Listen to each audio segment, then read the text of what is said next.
Well, everybody, this is it. We are going to finally be talking about early game clearing and every little thing that goes into it.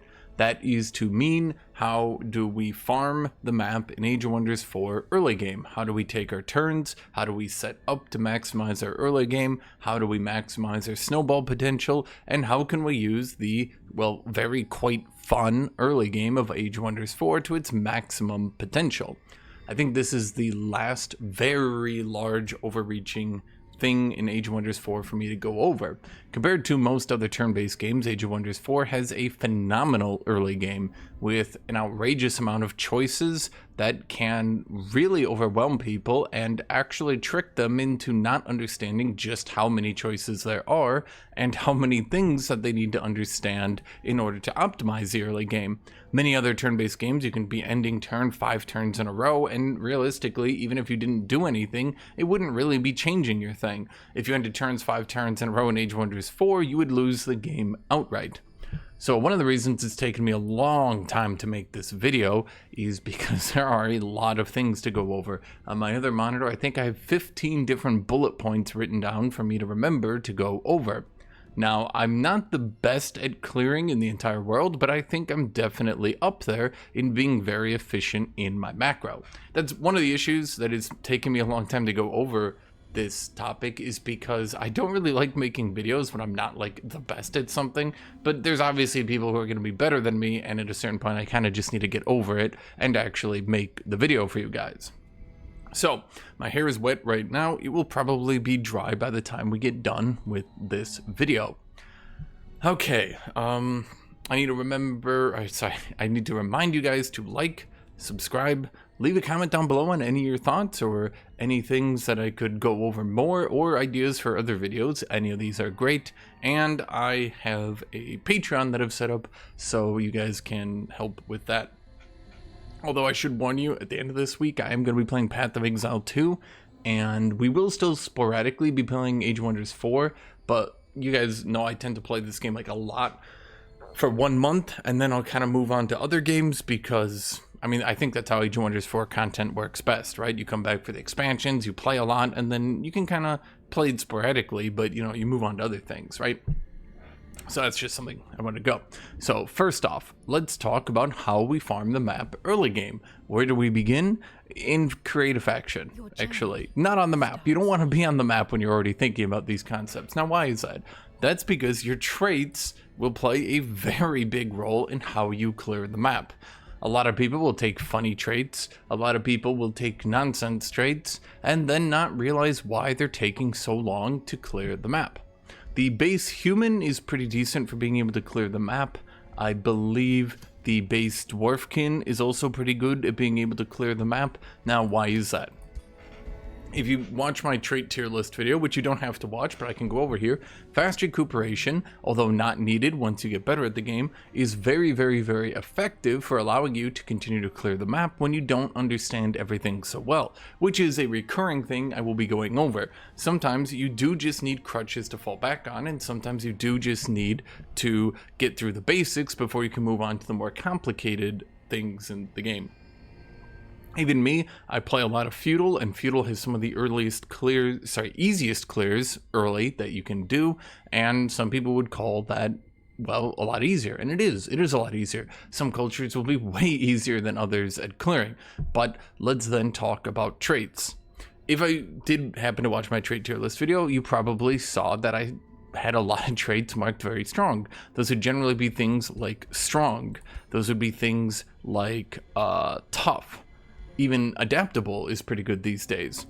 Fast recuperation is very good for easing you into the game, but fast recuperation can often be worse than other traits because other traits can actually get you better clears through just generally making you stronger in the actual battles. So for example, tough scales a bit better into the late game, and if you use it properly and you know how to keep your guys healed up and you know when to back off units to heal, tough can just end up wildly outperforming fast recuperation, which isn't to say fast recuperation is bad or unusable, just that it is a trait that doesn't affect you in the late game. So if I go back here, and I will show you guys, I've deleted probably hundreds of these. I play a lot of games early. I tend to play a lot of games that I just go through a couple turns, and I've probably deleted already 100 of these. So traits are something that you can optimize with your culture, with your society traits, with all that stuff in order to get yourself a better early game. And then you can play a little bit in the early game, and you can say to yourself, man, these traits just weren't working, and you could try something different. Now, when I say try something different, if you start with Arctic Adaptation, you could maybe take Inner Frost. Lots of frost damage in the north, so Inner Frost will generally help with that. Or if you are playing a race that has lots of good charge units that can initiate and do massive damage, Strong can allow you to do, well, a lot of damage on your opening plays, which will then reduce the amount of enemy numbers, which will kill them, and then dead people don't fight back. Additionally, once you do start getting really good at clearing, a lot of people have issues with the speed of the clear. Speed of the clear can be helped with things like Mountain Masters. It can be helped with things like Athletics, because once you do start to come up with a good build, with good traits, with good classes, with cultures in your tome, and everything is synergizing, you might think, well, now I need to be moving faster. My units aren't just, they're not clearing fast enough. So that's traits. Traits are very important for setting yourself up. Although you might like going with your Dread Spider mounts, 3 points to buff up your early game units a little bit might not be as ideal as going with stronger traits that can help you out a lot more. And we will be going over now culture. How does culture affect your early game clear? Well, as I mentioned, feudal has some of the strongest early game clear due to their militia, due to feudal monarchy just giving you outright a defense, resist 10% damage and 10 morale just for fighting with your lord, which you will always do in the early game. So that's pretty strong. Feudal aristocracy, if you have higher renown, will, oh boy, I forgot how much words are here. You, with feudal aristocracy, you'll just heal more on the world map if you're within a lord's army. Once you enter a battle, you gain HP and morale, which is really strong. This scales with your renowns. You can get up to 20 hit points healing on the world map. Both monarchy and aristocracy have a way to reduce upkeep. Monarchy is your lord stack, has no upkeep. Aristocracy is reduced upkeep on everyone's stack, so long as they're under their liege lord. So both of these can give you very strong early games just through economy and being able to buy out more units for the early game, or buy out more buildings, or just generally do more. High also has a very strong early game, because High, and I'm not going to go every culture, I'm just giving you examples here. High has a unique benefit with their Dawn Defender. See, he is 75 HP, not the 70 HP of a normal shield unit, and Shield of Light, when they are awakened, they get a defense and 2 resistance. This puts them at 6 defense with 2 resistance. Compared to Oathsworn, for example, a lot of people like to hype up Honor Blade because he can defensive strike and enter his little turtle mode, but even once he does that, once per battle, effectively, he goes to 5 defense, 4 resistance, actually making him about the same tankiness as a Dawn Defender. A lot of people don't think about little things like that. And just through small things like that, you can start noticing that, for example, High, with their very good shield units, is pretty good at clearing. Feudal is outrageously good at clearing. Barbarian, with Fabled Hunters, which I'll go into later, is also really good at clearing. Primal, you might notice, is awful at clearing, but they do have a very strong economy to back themselves up. Reavers can really struggle in the early game. Industrious can just buy everything. They can just buy the map. They don't care. I'm looking at Reaver somehow, despite clicking on Industrious, don't ask. Dark doesn't exist, it's not real. Mystic, generally speaking, has a very weak stack right on turn 1, but once they get lots of summons, which they can easily do, will easily make up for that. Now, that's just your culture. You need to think about your culture, particularly because as we move into society traits, you've probably seen this. Start with an extra support unit or polearm unit. Well, a support unit or a polearm unit can mean a lot of different things to a lot of different factions. For example, if we start with an extra ranged unit from Fabled Hunters, Barbarians have a tier 2 ranged unit. That's quite strong, actually. Whereas Feudal would start with a tier 1 unit, Barbarians would start with a tier 2 unit. So both of them use Fabled Hunters, because both of them can use Fabled Hunters quite well, but Barbarians with Fabled Hunters is basically peanut butter and bread. They just go along perfectly with each other. Furies are a 12 damage unit now after their last buff, so 2 12 damage units turn 1, sitting in the back shooting people while your barbarian shield units stun up enemies is very strong, actually. So you really want to be paying attention to these early game things here. Hermit Kingdom allows you to start with more Imperium, so maybe you could buy the hero a bit earlier. If you have that, you could use that to get some decent early game clears. Having 2 heroes is pretty strong. Things like Chosen Destroyers can suffer, although they will be able to snowball and scale well. In the early game, they don't do anything for you. They don't give you a free unit. They give you nothing. This means, particularly, some people don't really understand why things like Merciless Slavers and Ritual Cannibals are bad, and that's generally because Ruthless Raiders, Ritual Cannibals, Merciless Slavers, none of these give you extra units. So these society traits reward you for taking battles and winning battles, but they don't actually help you get there. Whereas something like Devotees of Good gives you a strong early game through more gold, more Imperium. It allows you, once you do get pure good alignment, you get 2 XP per all units, including your heroes, and then you can start with that extra support unit or polearm unit. For example, if you were to go Devotees of Good on high, both the support and the polearm unit are tier 2. That's pretty cool for them, at any rate. We can look down here at Scions of Evil. We can start with a shock or a shield unit. So if you're one faction like that, you can pay attention to this. That's generally why things like maybe Keepers of Knowledge aren't that great. That's why things like Cult of Personality are outrageously overpowered and generally banned in multiplayer, because they're just that good. Even things like Runesmiths, which you wouldn't think about. Why is Runesmith so good? An extra shield or polearm units, both those unit types are generally pretty good in the early game for clearing, and then it scales you really hard through allowing you to research through unit enchantments really quickly and reducing their upkeep, so you don't really even need to worry about mana. So this is why, if you look at society trait tier lists and any of that stuff, that you might notice a lot of differences. Reclaimers can also be outrageously powerful, because once you clear your first what is that called, infestation, or you raise your first city and you pillage a bunch of stuff, Reclaimers can allow you to quick build up a weak but still tier 4 weapon for your ruler. And if you build up a weak but still tier 4 weapon, that's just going to be a lot more damage. So even things like Reclaimers, they don't help you that much in the early game. We don't get a unit off it, but in addition to scaling really well through being able to outfit every single hero with a tier 4 item in every single category, we also start with the item forge, which we can forge up some quick tier 1 items, some quick throwaway items. The miscellaneous slots are pretty good for this, because if you get 1 or 2 magic items, you can make some good miscellaneous items, or we could just quick outfit our hero in some bargain bin item real quick with our 200 starting. We could just do a defense resist health item and slap that on onto our hero turn 2, and now he's just way tankier. So these are just things that you need to think about. That's also why whenever people talk about talented collectors, it has one faction it's good on right now, which it did ironically become useful, but things like talented collectors could actually be slowing down your clearing. You think it helps you, and you look at it and you don't really notice why nobody rates it highly, and you don't really notice why everyone goes fabled hunters. You don't think, well, everybody's going fabled hunters. What's happening? Why is my talented collectors not good? Well, you have to clear the magic material, which can be difficult if you don't spawn with an extra unit, and then the actual bonus you get for it is really not that good to begin with. So let's just slap down 2 things right here, and then we go to our next really important thing. Now, certain tomes will start with certain spells unlocked, and certain tomes will have spells on RNG. For example, if we go Tome of Zeal, I do believe that Summon Zealot is automatically unlocked by default, which I think I can prove later. I'm pretty sure this one's true. I'd look like a real fool if it didn't.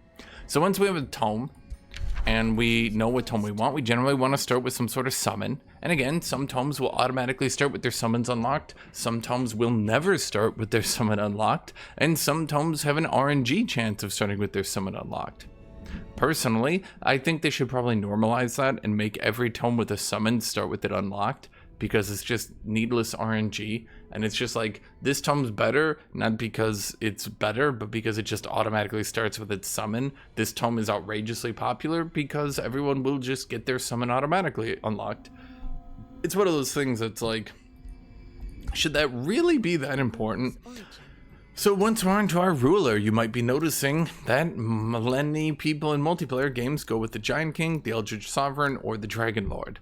I think it's pretty easy to understand that these three lords are way stronger than the mortal lords by default and allow you to clear the map way more effectively. Clearing the map gives you more gold, gives you more items. Golden Wonders can give you permanent buffs, including enchantments, which is kind of outrageously powerful. Some of them can unlock tomes outright for you. So going with very strong clearing early game lords is kind of insane. Giant Kings start you with the item forge already unlocked and can give you more items. So the Giant King is really strong for that. The Eldritch Sovereign can start with wisps, which is kind of really overpowered and probably needs to be nerfed pretty hard. And reveal yourself. Die, Eldritch. The Dragon Lord is just a 40 movement flying unit by default. That is really strong. But let's say we're just going with a champion, okay? We're just going with a normie champion. Okay, so how could a champion possibly clear well? Well, reasonably, they're not going to clear as well as one of the special lords, right? But we can get them to be way more powerful. That's through weapons and, of course, our class. Different classes have different strengths to them. Now, don't think of this that I'm doing right now. Don't think of this as a tier list of the classes, but there are some classes that just over the last year or so from the hero rework have just generally been better at clearing than the other classes. And generally speaking, they're probably going to continue to be better. But I will go through every class and talk about early weapons that you can get for them. I have the entire Pantheon tree unlocked, and just for the future, do I need to move my camera? I hope not. Just for the future, you can see here what actually manages to unlock that. So if it's got this symbol right here, that means Pantheon unlock. You can see that. This is whatever DLC unlocks it. So if you need a Pantheon or a DLC, just observe that little symbol right there. So, Warrior. Why do so many people go Warrior? Well, Warrior at 4 points into the game is really strong. Like, really strong. Like, one of the strongest heroes. You get him level 4, you get 10% damage, 10 HP, fleet footwork to heal yourself. You can spam that off on every kill as well. You get frenzy, so you can stack strengthened. You can get 10% more damage, and you can choose, because you always get one free reset on a hero, so you can go with a leveling build on your lord, then reset later for more of a fighting build. You can go onto your affinity track and choose things like Zeal or Searing Blades or whatever to give them even more damage. So a level 4 warrior is really strong. That takes us to defender, who just generally doesn't reach the same strength as warrior. His veteran's pike, which is generally the strongest build for the defender to be able to clear in the early game. His veteran's pike here, and I'll go over every hero and their best items. I'm just using this as an example here. Veteran's pike can't be used with a mount. Well, the difference between 48 speed on a mount and 32 speed not on a mount is a 50% increase. So the defender, despite actually being able to clear very well with his veteran's pike, would just not have the same movement speed. He could maybe use athletics to close the gap, but athletics is still a 25% difference between 40 movement speed and 48. Movement speed becomes increasingly important for a lot of different things. Ranger is okay, there's one item that can use, but generally his early clear just isn't going to be as good as Warrior. Elementalist is fine. I found him to not really be that great. As of this patch, last patches he was like outrageously good at clearing, but as of this patch he's definitely taken a few hits, particularly to his early game. Not the greatest. Ritualist Lord can do well. He took a lot of hits, especially to his ability to farm. The devs really did not like the Ritualist Lord clearing everything forever very easily. So I'm not sure I'd recommend Ritualist. Warlock has his double zombie. I'm sure you guys have seen me with the double zombie. That's really strong. So Warrior, Warlock, these are pretty good early game choices. As for Battle Saint, very underpowered. I wouldn't recommend him for now. The difference between Battle Saint and Warrior at level 4 is really rough, and I'm hoping the devs look into it. Death Knight is just Warrior. He's not real. Spellblade got over-nerfed. He's not real. So when we're talking about what classes to go in the early game, your choices are really Warrior, because he's got the ability to take a lance. And even if you don't have that little DLC, the lance is literally the same stats. That's 48 movement speed. Do remember, in battle, 32 movement speed allows you to move 4 hexes. 48 movement speed allows you to move 6 hexes. So you might be thinking to yourself, could the Slayer's Sword be better? And I've done a lot of Slayer Swords build because I think it's really cool aesthetically. Fatal Strikes is strong as well, but why do most people generally go with Lance? Because, well, frankly, 6 movement speed allows you to engage much better. 6 movement speed allows you to always get those good flanking hits in. And 6 movement speed allows you to hit those juicy backline targets and not just those frontline targets. So movement speed is really, really, really important as we go through here. And I'm now going to go through generally the best weapons on each class. But so far as which classes are really good at leveling, Warlock, Warrior, kind of Defender, but you're going to need people to engage fights for him, which I'll go over later. And realistically, unless you're doing a special Lord, like the Dragon, Giant King, Eldritch, unless you're doing one of them, I would recommend you stick to Warrior or Warlock if you want to do a mage build. Elementalist is a bit sketchy right now. Ranger can do fine with some trickery, but Warrior will just generally do the best, and he's been the best for like a year now. People are kind of asking the devs to smooth the balance over a little bit and buff up some of these weaker classes, but we'll see how that goes. So, for Warrior, what is your best item here? Well, realistically, it's going to be Lance. Let me move my camera down here. I think it just looks better here right now. Lance allows him to start with a mount. Now, do remember, some weapons won't start with a mount, but if you do go with a special mount, like this one, you can see your ruler will start with the Blessed Dragon. So if you do go with a weapon that doesn't have a mount by default, but you are going with the special mount, you can bypass that and choose a special weapon that doesn't start with a mount, then force him onto a mount anyway with things like Chariot Mount. Okay. Just wanted to say that so you guys could understand how that weird rule works. Mount Masters, I don't think counts. So for Warrior, Lance is just generally agreed on as the best. There are some other ones which can do okay, but I mean, it's a bit one-sided. 48 movement speed on a charge unit, you just right up in the back line and they're all dead, right? So also, yeah, on the world map, you move a lot quicker. For Defender, it's generally agreed that Veteran's Pike Defender is his best, but then he's stuck at 32 movement speed. That's not good. With Athletics, you can kind of circumvent a little bit of that, and once you build items, you can circumvent a little bit of that. Unfortunately for our good pal, the Defender here, the Feudal Longsword only does a mere 12 damage. So, I mean, that's any longsword for any culture, by the way. So, longsword only starts with 12 damage. We do start with a helmet for 1 defense, but, I mean, Tyrant's Longsword, Tyrant's Shield. That one gives you Intimidating Aura, which is okay, but it's not really going to affect battles. The Captain's Axe and Shield, you do get Inspiring Presence, but realistically in early battles, you're not going to get to high morale anyway. And then, unfortunately, things like the Martial Cestus don't allow you to mount. The Gold Seeker's Pickaxe, unfortunately, doesn't start you with a mount. I do believe this can be on a mount if you get it, I think. I've actually never gone it, though. Giant Slayer's Spear, same problem, we can't get on a mount. And while Giant Slayer's Spear can be okay, because you get fortune when hitting a large target, the Veteran's Pike does 16 damage instead of 14 and has +1 retaliation, which is generally going to outperform it every single time. So Veteran's Pike, if you can lug your defender into battles, it might be a bit painful, but if you can do it, the Veteran's Pike will allow you to clear a lot of things that arguably you shouldn't be clearing. For Ranger, there is actually a way to get this guy to clear decently enough early game, and it is, which weapon do you think? Yep, it is, of course, the Crowmaster's Bow. Why the Crowmaster's Bow? Because the Crowmaster's Bow has the unique effect that at the start of the battle, you summon a Grim Beak Crow. As you might imagine, getting a summon every single battle, even a crappy one, is pretty good at conserving HP for your backlines and conserving HP for all your units.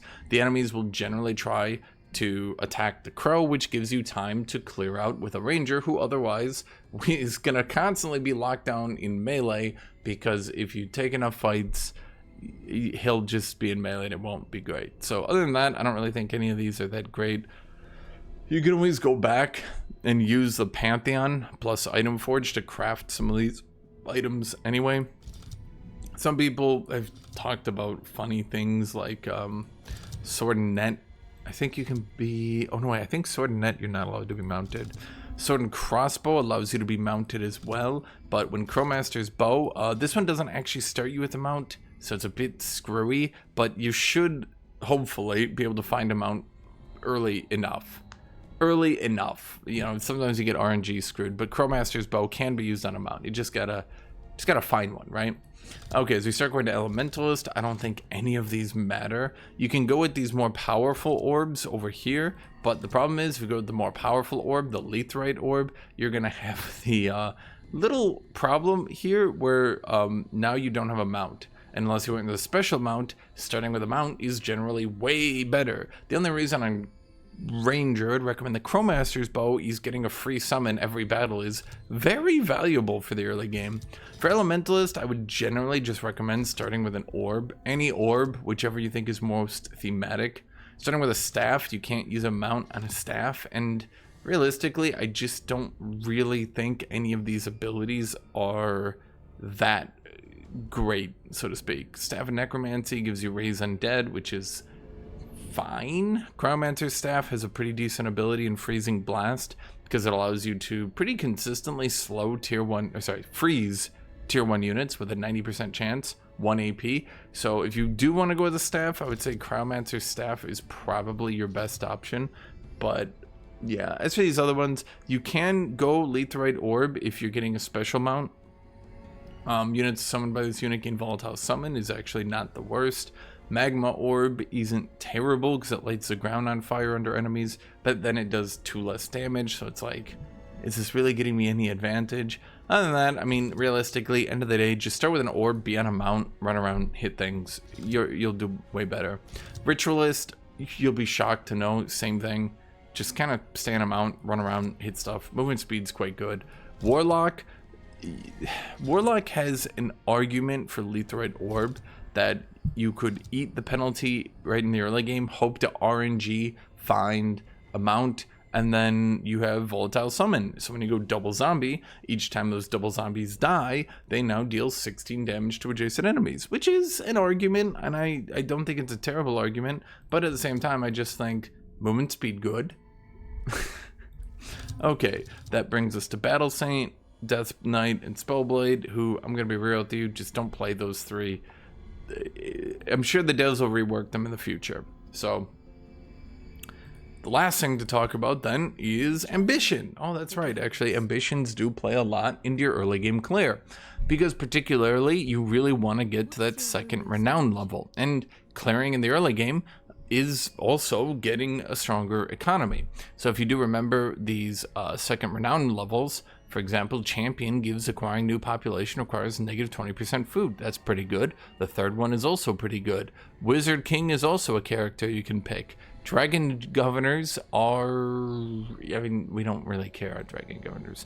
Eldritch Sovereign has one of the best, straight up, one of the best governor traits in the game for some reason. Completely blows Wizard King out of the water for some reason. And yeah, you'll probably want to get this dude up to renown level 4. Giant King, of course, is the Giant King Governor trait, which, boy, getting that to tier 3 is pretty good. So there is definitely something to say. Begins. I guess I'm just a giant orb now. Okay, there's definitely something to say that you want to match your ambition to what you can reasonably achieve. One of the easier ones is, depending on your build, of course, Instructor. Because if you play safe and get a full army of legendary units, that trainer effect is pretty good. Only problem with Instructor is that sometimes units die, sometimes they die a lot, and it can be a bit tedious, and it's a bit slow at getting to that second rank. You've got things like Raider, which if you win a combat in enemy territory, you get Resourceful. If you want to just kill your free city, that's really, really, really strong. Pillaging is also nice. Getting 10 hit point regeneration for your entire army is pretty nice. They have to be within your army at the end of the turn, but that's really strong. So Raider is a great choice for just trying to massacre people. Shepherd can also impact your early game pretty easy. Win a combat with only animals, plants, and elemental units on your side. Well, if you're spam summoning or you're playing beasts, that's pretty achievable. Which then, of course, allows you to get the Druid effect, which makes those animal, plants, and elementals have 20 more hit points and negative 20% unit upkeep. Once again, this is not an ambition tier list video, but I hope I'm just generally inspiring you with some ideas to look around and actually think about stuff. For example, Conqueror does kind of set you up. If you kill your free city, you instantly get 100 renown. That's level 2. That's pretty easy to do. Collector can take a bit of time to get going, but if you start with Reclaimers or a Giant King, you can hit this pretty decently quickly. And if you equip full tier 2 items, that's 200 renown. Remember, it goes 100, 100, 200. So this would take you immediately to tier 3. So Collector Giant Kings are like peanut butter and bread. They just go together fantastically. Crusader is a bit micro heavy because you need to personally slay things, but it does kind of work if you want to like buff up your late game. It's just a bit micro heavy. Defender can be very easily achievable with some builds. And then when army leaders, all your frontline units have a defense, so that's pretty good for the early game. Win a battle in friendly territory is kind of achievable if you set up an outpost and then you expand your city over enemies. You only need to do that twice, set up an outpost on an enemy, then expand your city onto an enemy, and boom, that's your first renown level. Then you govern a city with 40 fortification health, which can be pretty easy to achieve with some builds, and boom, that's your second renown level. And then you do that in another tile, and boom, you can hit that, you know, pretty easy right there. So that's just ideas. There are definitely some things that you can do. Challenger is kind of cheesy. Some builds can do it way easier than other builds, and yeah, some builds like dragons can do some of the stuff quite easy, but that's just for setting up our faction. Okay, so there's our faction setup tutorial. Again, if you look through my load games, you can see I set up factions and I try them out a lot, and I go, okay, well, maybe we could try a different strategy. Okay, well, maybe we could try. I've literally deleted hundreds of these probably, so it just tells you there is a lot to be done in the early game to optimize your start and to really try to do better. So let's talk about just playing a new game, and I'm gonna do what should I try to use to show you guys some stuff? Let's see, who are you guys? You're Oathsworn Righteousness, Tome of Zeal. Well, that's okay. Are you a warrior? Yeah, with a Lance of Glory. That should be helpful.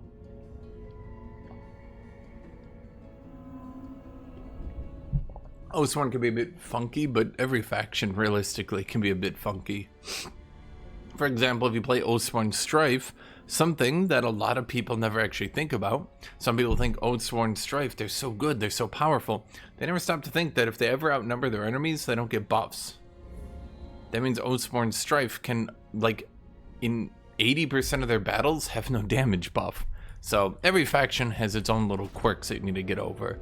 I do not remember what I was doing with you. Okay, I'm not going to pay attention to that. So once we start the game, we look at the map and we look, do we have any easy fights in the early game? Do we have any pickups in the early game? Is there anything we can do?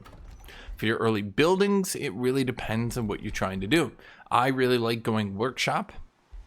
If you can find early food, you can get a farm down before the workshop completes on a champion governor. That farm is actually worth 10 food, which makes it pretty decent. So I typically like going farm into forester, then grabbing library into storehouse. The early library helps a little bit more than you think, because that library into a storehouse can help you get through that first tome pretty easy. Get you to either your enchantments a bit quicker or just generally help you out.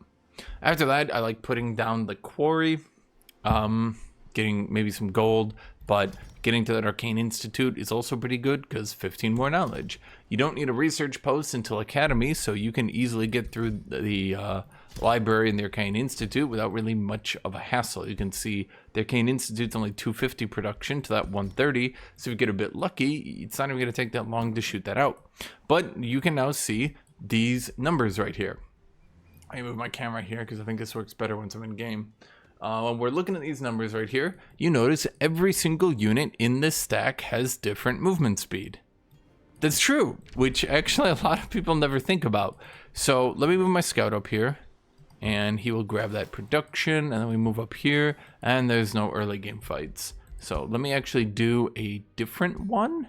I mean, I'm just gonna do the same thing again because I kind of want to show you some early game fights, some turn 1 fights, and of course it's random. So if you do have a faction that you think is working and you do have a faction that you think is doing good, I would still recommend you play through it like 3 to 4 times. You know, you really got to get a feel for it. Like, did I just get lucky? Did I just get good resource spawns and easy fights, or is this actually doing good? And that's really important to determine that, because you know, maybe you play through a whole game and you just got a lucky start, so you do it again and you're like, oh man, am I really terrible at this game right now? What happened to me? So yeah, okay. Map generation could be a bit nutty, but actually one thing we should definitely talk about is which way to go. Now, just sprinting towards your resources can be helpful, right? I mean, I see this thing down here. This allows me, I'm Oathsworn with, I'm the good Oathsworn, so I really like to get alignment level good. So I see this Angelic Envoy here. It'll allow me to shift my alignment further up, so this is quite valuable to me. Up here, we can see an iron deposit. Now do remember, every time you clear a resource node,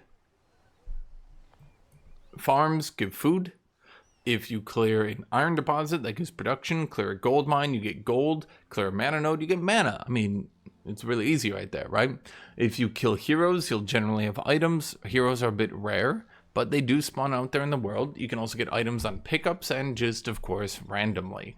So you have to weigh what you're going to clear. Now, another thing you need to do is roads. You will move much quicker on roads. So that's generally pretty strong. Now you can see here with the Tome of Zeal, we got the Zealot. Well, look at that.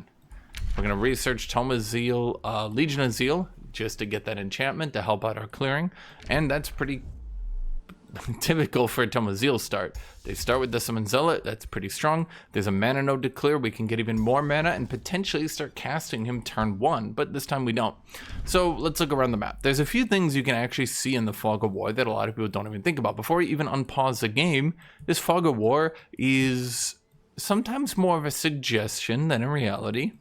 So we can see out here in the world that we have a tower. Towers are pretty good. Clear to a tower, get really good vision. A tower here. So potentially, if we were to get 2 early game scouts, we could see this entire valley, which would give us really good information on finding a city.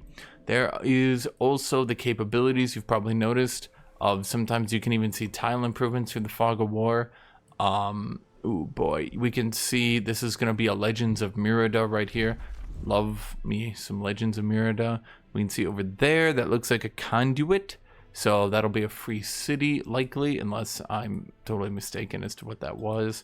I'm trying to find where is, oh, that's gonna be a faded region. So that should be, yep, that's a faded region with a crypt on it, so that's a pretty good wonder. You can kind of see how much I know here. We know that wonder. Is that the tier 2 silver? Yeah. He's a tier 2 silver. I think that's one's a conduit. Okay, so there's the, I think that's attached to a Legends of Merida. That's a gold wonder. That's a giga gold mine. And by the way, a lot of Age of Wonders 4 comes down to memorization and kind of just knowing what to do before you do it. Like thinking to yourself, I'm in this situation, I should do this thing. And that's not to say you have to do it, but the more you play the game, the more that knowledge will kind of go into you. Where instinctively, kind of like a game of chess, you'll be like, oh, I see, this is what I was looking for. I see this wonder. That wonder is not really that hard to do. You could do that with some high-level tier 1 units and maybe double damage enchantments. And it's a silver wonder that counts as a research post, which is outrageously good. 15 knowledge, 15 mana, just grab that for free, potentially. It can give you Mending Touch permanently on your heroes as an unlock. That's really good for clearing as well. You would only need about 900 combat power on your stacks to beat it. Although, of course, you know, combat power in this game is pretty useful, but it doesn't tell you everything. We can see another one right there. So potentially, if we were close to those, I mean, those are premium. But if we just look out in our area, we unfortunately do not have the best luck as to finding anything. We only have one road going south, which is a bit rough. We have a knowledge stash back here next to a production post, and now we need to weigh in the value of clearing this out versus just running out here. Well, with that production post right next to us, and the fact that we can grab it right within 2 range, this is going to be a pretty useful thing to clear. So this might potentially complete this workshop without having to spend too many resources for it. So, as we did mention, each unit has their own movement. The entire stack doesn't actually need to move on the slowest unit. You can ditch the slowest unit and just move on without them. I hope that never happened to you in gym. So what we can do here is we can see its engagement range, okay? So we see its engagement, and we can try to conserve our movement by only moving our stack into here. Now, XP always divides by 6, minimum of 6. In other games, you might use less units in combat because the experience will go more to the one unit that's fighting. In games like Total War, XP is just given to everybody who participated. Bring more people, generate more experience. In this game, on release, it was divided by a minimum of 2, then it was divided by a minimum of 4, now it's divided by a minimum of 6. As you might imagine, people have found really good ways to exploit the system. Minimum of 6 is very fair. It means even builds like this. Oh, we looked into the extra support unit too, because you can see Devotees of Good. There's a lot of RNG in the early. Oh, we're uncooperative. Ooh, I should change that. Devotees of Good can give us a support or a polearm. Well, the polearm for this faction is a unit that you can build, and that would be the nicest thing I could say for it. It has a chance of sundered defense 60%. Maybe if we kick that up a notch to 90%, I would care. But as for now, the polearm unit's best thing is that you can build it. But you can see this engagement range. So rather than move my whole stack all the way in here and waste 3 turns running up, then running back, then running here, and now it's turn 6 and I haven't done anything. Turn 1, we can just engage the fight with our scout. Now this is a little bit dangerous. I will be showing all of this in auto combat. And by the way, you really need to weigh if you want your AI to use spells or not. There are some spells in the game that are really, really, really good. So if I actually show you here, generally speaking, if you can get your AI to cast it when you're doing auto battles, there are spells that are pretty good. The AI is weirdly good at using them, like Condemnation. I think, unfortunately, the Oathsworn culture loves to cast its crappy defense spell, but Condemnation, mere 5 mana, 15 spirit damage, Condemned. Condemned makes you take 10% more damage from anyone with Zeal, so that's pretty good. One of the best ones in the entire game that I just am in love with is Necrotize. To my Necromancy, Shadow is pretty effective at generating or keeping mana. And here we have Necrotize. Necrotize for a mere 10 mana, even though it will cost a lot of our combat casting at 15. For 10 mana, so long as we feed our AI, our auto battle AI, with frost damage and blight damage. Now you can play out the battles if you want, that's totally fine. I obviously can't play out every battle in a video like this. And in multiplayer, we just use auto battle anyway, so, you know, you guys are seeing, I don't exactly hate the campaign map of this game. It's quite interesting. It's quite cool. But Necrotize, 10 frost damage, 10 blight damage, gets 2 stacks of decaying and becomes a decaying zombie. Your auto battle AI like locks in with Necrotize. If you give them Necrotize, they're just like, oh, they're just ready to go. And it's just one of those spells. You often wonder how you can clear so well with skeletal reanimation. Do not turn. First off, do not get Rotting Explosion. This one is miserable. It eats all your souls. Never get Rotting Explosion. If you're playing multiplayer and you RNG Rotting Explosion on turn 1 as your unlock, you're very sad. which again is one of the reasons why the devs should kind of choose one spell to be an automatic unlock. In this case, should be Necrotize. Very good spell, but your AI will just use it perfectly. And yeah, so if I actually turn my spells on, let's allow them to use my spells. Now, for those of you who played Total War or other similar games, you probably see the combat power and you think, oh, so it does the damage based on the combat power. Well, no, not at all. In fact, that's not even slightly how it works. Every time you do an auto battle in this game, it actually plays out the battle. Both sides are played by AI, and you will play out the battle. So the better your army, the better you'll do in the battle. If we can just watch here at a bit of a quick speed, you can actually see then some little quirks here. So you see these Vow Keepers, they sure do love to give status protection to your leader. By being on a mount and being able to reach the enemies, you can see here that my leader ran up instead of trying to use command on his friendlies. The scout runs up to shoot like a very smart individual. Fortunately, our honor blades did block for them. And this is how every battle is going to go. Every battle will be played out by the AI. And you can generally get a good feel as to what is good at clearing and what is not good at clearing. So, yep, he used counter stance. Didn't even hit our lord with it. Oh, sworn AI. You are so dumb. So, unfortunately, he used counter stance on nothing. Not really. Fortunately, our supports actually did heal.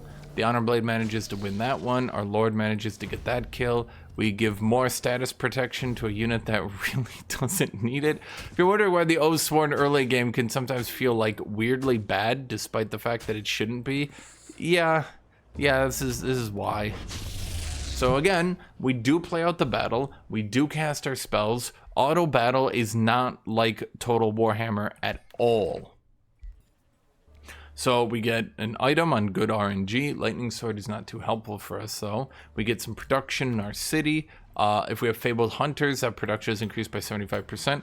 And now what we can do, because this stack didn't use all its movement speed, we can run back in here. In fact, we could actually run even closer because we don't need to keep our stack still. This build is using Mount Masters, so for 1 point we managed to put the Honor Blades and the Vow Keepers up to 40 movement speed and on a mount. We can also decide what we're going to do with our Lord. Generally speaking, for Warrior, it's pretty good. I'm not going to do a total review, but if you are doing Warrior, Berserker's a decent early point. Gives you 3 extra damage, which is helpful. Bit more than 10%, obviously, more like 15% damage. Decisive Command is also really, really helpful, but Decisive... So the reason I would go Decisive Command, let me see if I can show you. It'll be really obvious when you see it. Like, I promise you, you'll go, what the hell? So, our Lord is faster than the entire rest of our army, meaning we can engage fights with him, and it will be really helpful. Now, there is a quirk about the Angelic Envoy. One of the things you can do for going pure evil is rank up every unit in your army, which can... Oh, I forgot to draft a unit on the first turn. Well, with our stack, On first turn, we probably should be prepping up an Honor Blade, just in case we accidentally lose one. But, yeah, we should have been doing that. Oh, well. What we can do here is buy out this workshop. You see we have way more gold than we're using. So I could buy out that workshop. Bam.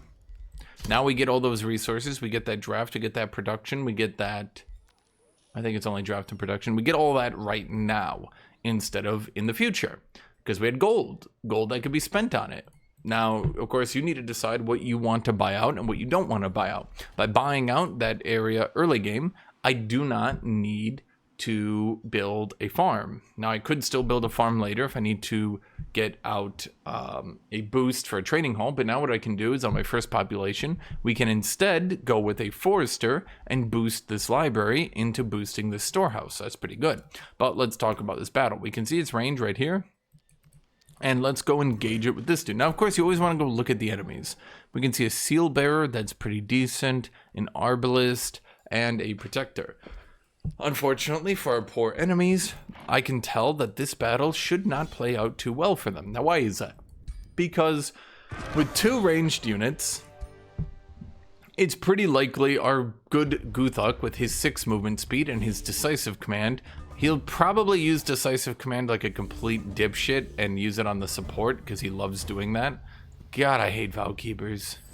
Yep, right onto the support. Well, it did heal us at the very least. Decisive command, you can see right here, pretty good though, because instead of standing back and commanding and then ending his turn all the way back here, he ran up after commanding like an idiot. You might say, well, why doesn't he not command? That's a good question. Unfortunately, exactly what happened, what I said it was going to happen is happening now. On our turn, once our turn is unlocked here, their melee unfortunately gets 2v1'd. We get counter stance on them, and Guthuk rides right up to his ranged units. So, as promised, we will not be taking much damage here, not at all, and instead they will be getting... I don't know why we did that, but okay. Sometimes your auto battle is not as good as you might hope. So, Guthuk the Bold.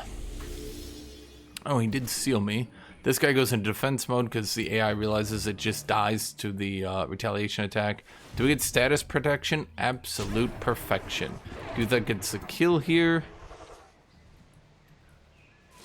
They did remove the seal. That's wonderful.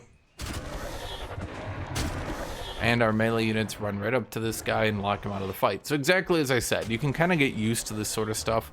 On his turn, he just goes into defense mode because he has nothing better to do. And ta-da! So as I said, we would not be taking much damage. Now we can get a Lightbringer unit. A Lightbringer, ugh. We want the... Lightbringer's not bad. He's actually quite good for early clearing, but it comes down to what do you value, and I value that one. So we can put our Lord back into our city to heal up a little bit. This stack barely took any damage, so we are actually going to move them all up. But actually we can move them all up, which does mean that next turn we can take a bit of a easy fight here with this guy who's going to give us draft. Ooh, wait, actually, I don't think we can. So we now do 3 spirit damage because of Oathsworn Nobility. I just realized these are hunter spiders. Ugh, hunter spiders. You kind of get the PTSD flowing real quick here when you know which units are really good and which units are. I could have summoned a zealot on this turn had I not enabled my AI to cast spells. So that's something to consider. Oathsworn spells are miserable. It will not use good ones.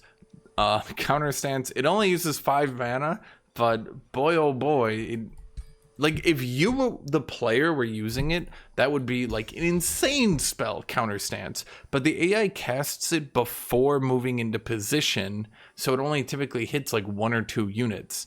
If it used it after moving into position, like this would actually be quite a good spell. I mean, 5 mana to get an extra retaliation attack, defensive masters, and first strike. Like, goddamn, that would be really good if your AI knew how to use it. Unfortunately.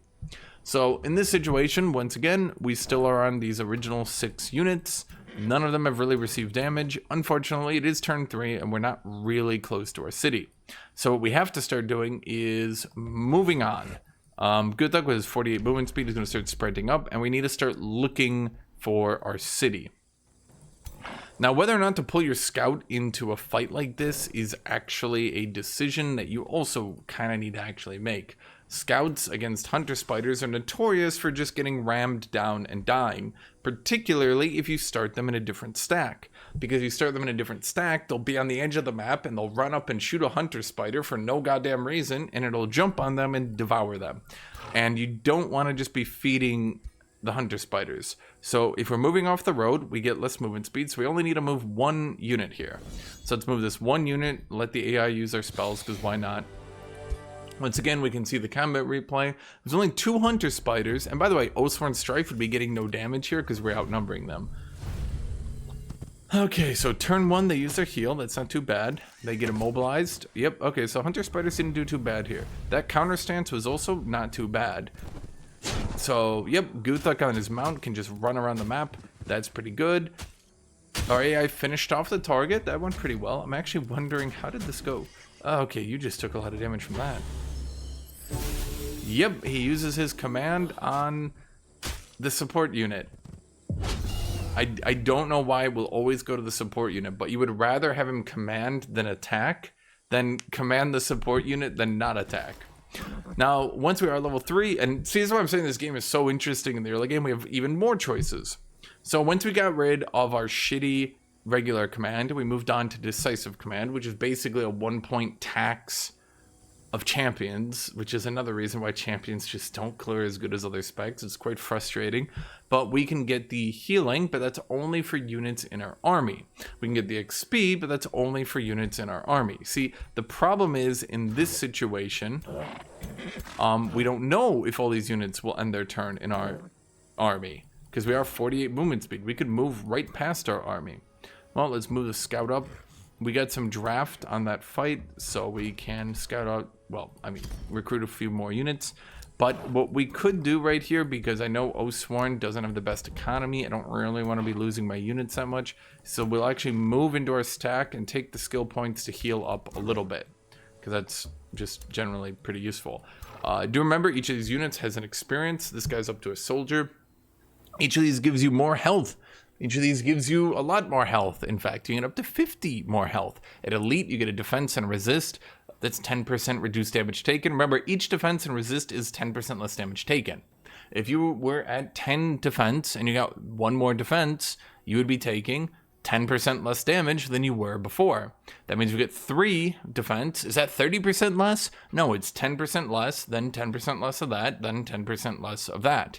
So there is no diminishing returns in this game. It is just that each defense will be 10% less. So if we actually looked at the 3 resistance here, that's 27% less, because it's 10% less, then 10% less, then 10% less. If you're at 50% reduced damage and you got a defense, you'd be at 55% reduced damage, because that's 10% less. I don't recommend you go uncooperative, by the way. I've found it to be quite silly. So once again, we're sitting on 70 gold because we are Oathsworn. We do have a bit of a high maintenance dilemma here. We can move up our scout, and then we can decide that, God, why are plants so much harder than any other resource? This is 2 tier 3 units, 2 tier 2 units, and a tier 1. It's turn 4. Okay. So we're going to move our scout up and go to this tower. We can't exactly get to it, but we can see a magic material here. Now, when I see a magic material out like this, our free city is probably up here, if I had to guesstimate. When I see a free city, it might be a bit complicated to go grab it. But when I see a magic material like this, I generally think to myself, that's probably next to magic, which is probably next to, well, I mean, magic and magic materials, that's how you want to sell your cities. So we come up to another dilemma. Do we move our lord up the most he can?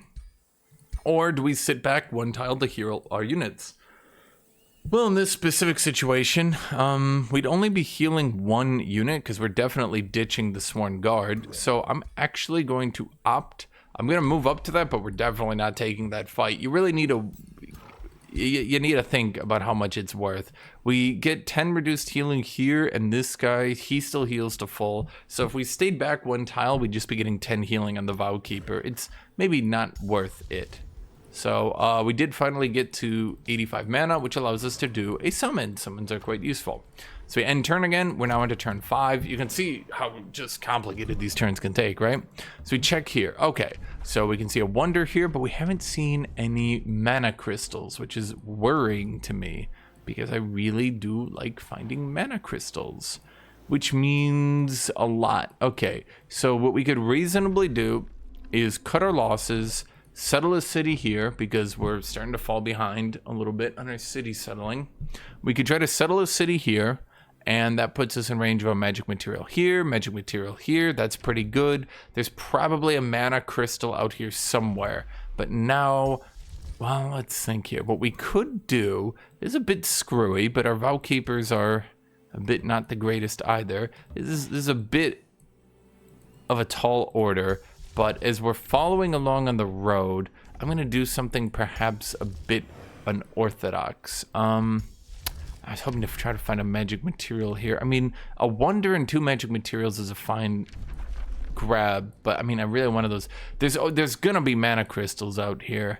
I know there is. Oh, that's a war banner. So that will rank up every unit in the stack, including your lord when you step onto it. And you do need to step onto it as one big stack, but you get the idea here, right? Okay. So we can see that this guy can get into range to support here. That is food, which will be useful for a city, but gargoyles are tough bastards. Stone spirits are really tanky bastards. Over here, we can see a much easier potentially stack because we have 2 supports, a ranged unit, and 1 protector. So this stack could be way easier to take down than this stack, which might give us problems. Although we do have spirit damage and a spirit weakness, so maybe not as many problems as we think. So what we could do here, if we want to set up a city here, and it wouldn't be the worst idea ever, because we do see 2 magic materials. We can move up here. You can also support into this fight and start moving over here to the right. You got to think about, like, what are you doing in the next turn, right? In the next turn, and the next turn, and the next turn, and the next turn. So we want to get 6 units into this fight. I'm going to have you pick up the knowledge, and then you're going to walk over here. You 2 are going to walk over here.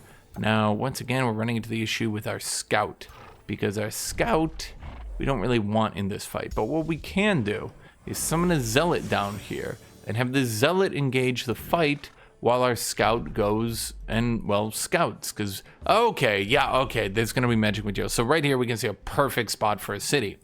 But we do want to get that food cleared away so we can help our city boost out. Now, what material do we want to sit on? Do we want to go with the 10 production early? Or do we want to go with the 10 food? I generally think production is worth more. Maybe not in the hyper early game, but by doing that, that boosted the forester, giving us back some gold and slapping down a storehouse. So, of course, we could potentially boost the storehouse, or we could boost more units. Now, we do want to get an honor blade. This guy, I can see a thing out there, so we go scout to there, right? It's very important for explaining this to you guys. So Zealot will engage the fight, and this will be a good, clean fight with 6 high damage units. We do spirit damage. Now, unfortunately, we do want those good boy points. So we do that. We get the food. Not enough to boost here. Never spend your Imperium on pops, by the way. Just never do that. That's a bit awkward because I really... Oof. But, let's see. This is a pretty good spot for a city. I really actually like this spot. This is like a perfect spot for a city. So we slap you down here. And then... Yeah, we really want to go clear some of this stuff. Well, I mean, the question comes... you have to think about your turns, right? You don't want to be spending too much time on your turns. We could run down here and clear that production, but then we're running into the issue where we're walking down here. So where do we think our next city is going to be? Well, over here we can see... I don't actually know what that is. And it is what you think. Cities are generally in valleys. These big valleys, that's where it spawns your city locations like this. Cities, generally speaking, don't like being in areas like this. I mean, that's a gold wonder, so we can tell there might be stuff around it, but probably not. Up here, we can see a giant valley. We can't, unfortunately, see any wonders, which is a bit frustrating for me, because I like wonders. I like getting free stuff. Oh, that's a... Oh, wait, no, that should be a holy realm. So we could definitely plot a 4th city here, but it's a bit far away, and there's a road to it, but we'd have to go all the way back south, so I'm not quite too sold on that one. For now, it just comes down to if we want to clear this production for our main city, or if we want to walk up north. Oh my god! Every plant in this game, every plant node in this game is insane. Devs, please, liquids are not this hard. Okay, so these are gonna be some rough fights just because of their units involved. If we do get that production, though, you have to consider if we do get that production, we could set up to grab it next turn, but it's... we'd have to be backtracking for it, and then we're not gonna get to our next city, so I just don't... My gut tells me this just isn't gonna be worth it at the end of the day. So let's get all our units up to their max movement up here. Unfortunately, Mr. Honor Blade here didn't do too well. So We got the scout over here, library produced. We're moving on to the storehouse. We end our turn. That's turn 5, by the way. So you can really see how much, when I'm playing in multiplayer, I'm doing these actions like way quicker. So here's Legion of Zeal. That will allow us to enchant our entire army, which buffs them up considerably because we've been playing pretty well. We haven't had to take any hard fights and take losses because we've been playing pretty well. These honor blades are starting to vet up. We're soldiers, we're pretty close to veteran. That's why the 2 XP per turn on your hero, by the way, can be pretty decent. Now, scouts do move a lot faster than everybody else, so they're pretty good at engaging fights, but unfortunately... Okay, there we can see our free city. Oof. Okay, by the way, on turn 1, you would give Whispering Stone to your city. I forget about that all the time. But because we're doing an Oath Keepers, this is actually not a bad deal. So free cities always spawn with the magic material on them. Generally speaking, you're gonna want to kill them and put them on your main city, raise them, pillage them, burn them to the ground. Here's the problem. This one is 1, 2, 3, 4, 5 tiles away. We're not gonna get that till late game, and it's not worth screwing over all our alignment just to do that. It's just not worth it. It's not a good idea. So over here, this is a rough call. We can get a farm on that farm and get more food, and then we do this storehouse. We can also get a training hall to try to get some gold. We really want to get this Arcane Institute. Turn 11, we'll get a hero. You see that? Turn 11, you get a hero, so you need 150 gold on turn 11. Oh, I forgot to talk about heroes. Yeah, I knew I was going to do something wrong. So we can't clear up here, unfortunately. And that free city might be annoying and try to grab that mana node. So we have to go 1, 2 to the north the second we do that. Unfortunately, this does put a damper on our plans because now we don't have a good area to clear to. Rough. We could try to clear up here, but that's not helping us get to our 3rd city. Now we need to make the tough call, which is a pretty frequent decision to make that tough call. Realistically, in this situation, we kind of have to cut our losses, unfortunately. And this time, now we're just going to sprint down here. Well, that's why we sent out the scout first, because by sending out that scout first, we knew that that area was going to, unfortunately, be a dead end. Now, we only need 1 guy to engage the fight, and I am sending my Vow Keeper down here because I'm really... I misclicked 1 tile away. So we do have the banner there. We have an infestation here. I just don't believe it'll be a city. Infestations are pretty close to cities. If I had to guess, we go 3rd city here, 4th city here. The Holy Land often has like 4 magic materials. Okay, maybe not that much, but a lot at any rate. So we're going to put all these dudes together onto 1 stack, or... No, here's what we're going to do. We're going to move them to assist with the fight. Well, oof, it really depends on a lot, doesn't it? Okay, we're going to move them here for now, so they assist with the fight. But what we're going to do is we're going to see how much damage they take. So we do the auto combat, we let our AI cast. Maybe we shouldn't. Zealot dies. Yep. They crave the death. They just not a very tanky dude. It spends all the mana we were going to use for the other thing, which is annoying.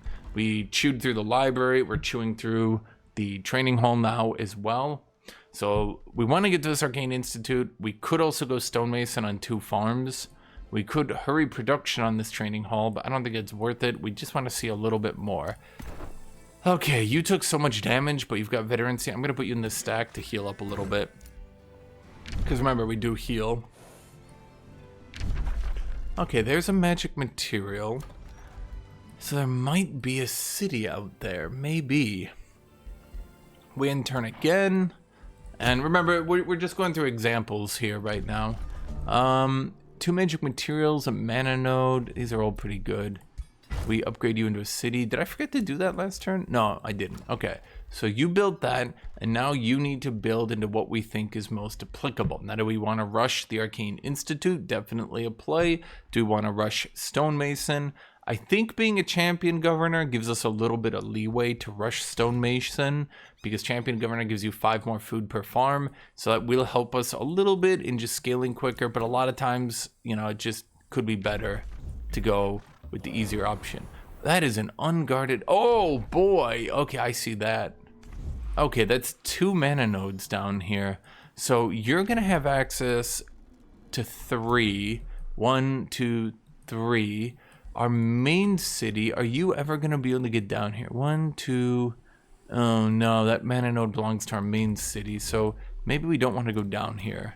But I'm just gonna take a quick gander. Now that's worth good XP to our lord. Oh, I can't actually see a mana node here, but I also I see the Dragon's Lair. Dragon's Lair is rough. You can sometimes outsmart them, but not always. So my gut feeling is still over here is going to be a city. We really want to get that third city. Now we do want to get this gold as well, because gold, this doesn't look like too hard of a fight. We're going to save up our mana for Legion of Zeal, and we still have not gotten another Honor Blade. Well, we lost a Zealot, so now we're going to be, unfortunately, at 4 people in the fight. So our lord is how we settle cities, which makes this awkward for us. We go down here, now we need to make the decision. Do we have our lord engage the fight, then run back up? Or do we just have a straggler engage the fight? And I think in this situation, I'm going to go with the straggler. Now the Honor Blade is going to be in the main, Honor Blade. Sworn Guard is going to be in the main stack. It's 2 lesser light spirits who should be easy as hell to beat. Zealots are not too tanky either. Yeah, okay. Support units are generally just really easy to beat. They're not difficult at all. Let's put you on the road. Let's move you guys up. And then nobody took damage. The road is curving up. So let's just move our hero as far as he'll go. And then let's move you guys as far as you'll go. Let's see, we see gold, but nobody on it quite yet. You guys go scout this out. Oh, yep, there's a magic material. There's mana. Oh, that's a good... We really like these because we get order affinity off them. As for this scout, we can see an outpost right there. So we're going to try to just rush into that outpost right there and see what we can get off it. You guys are back here. You're just around here. Or here's another magic mana node. How many tiles are you away? It's got to be 1, 2, 3. So that definitely belongs to this city. That might be 4. Yeah, because you need to keep 1, 2, 3 over there as well. Oh, and 1, 2, 3 there. So actually, this city is pretty stacked. We just need to get it food. So that's actually pretty easy to get it food then.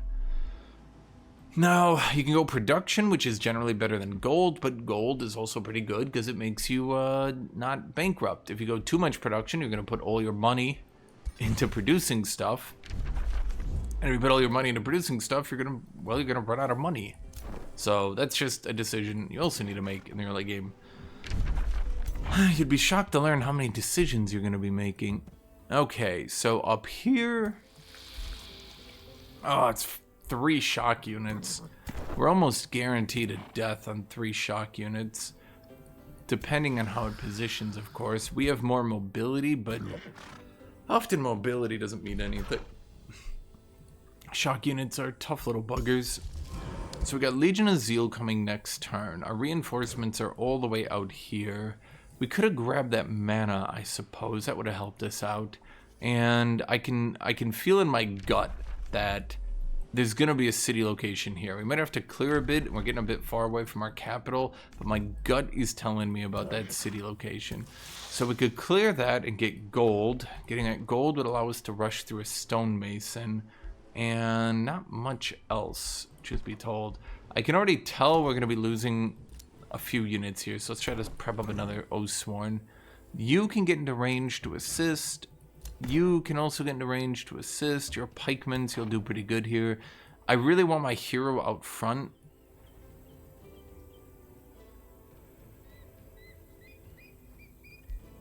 So let's have you over here, and let's move you right here. Because if I put it in this stack, it should be a bit safeguarded.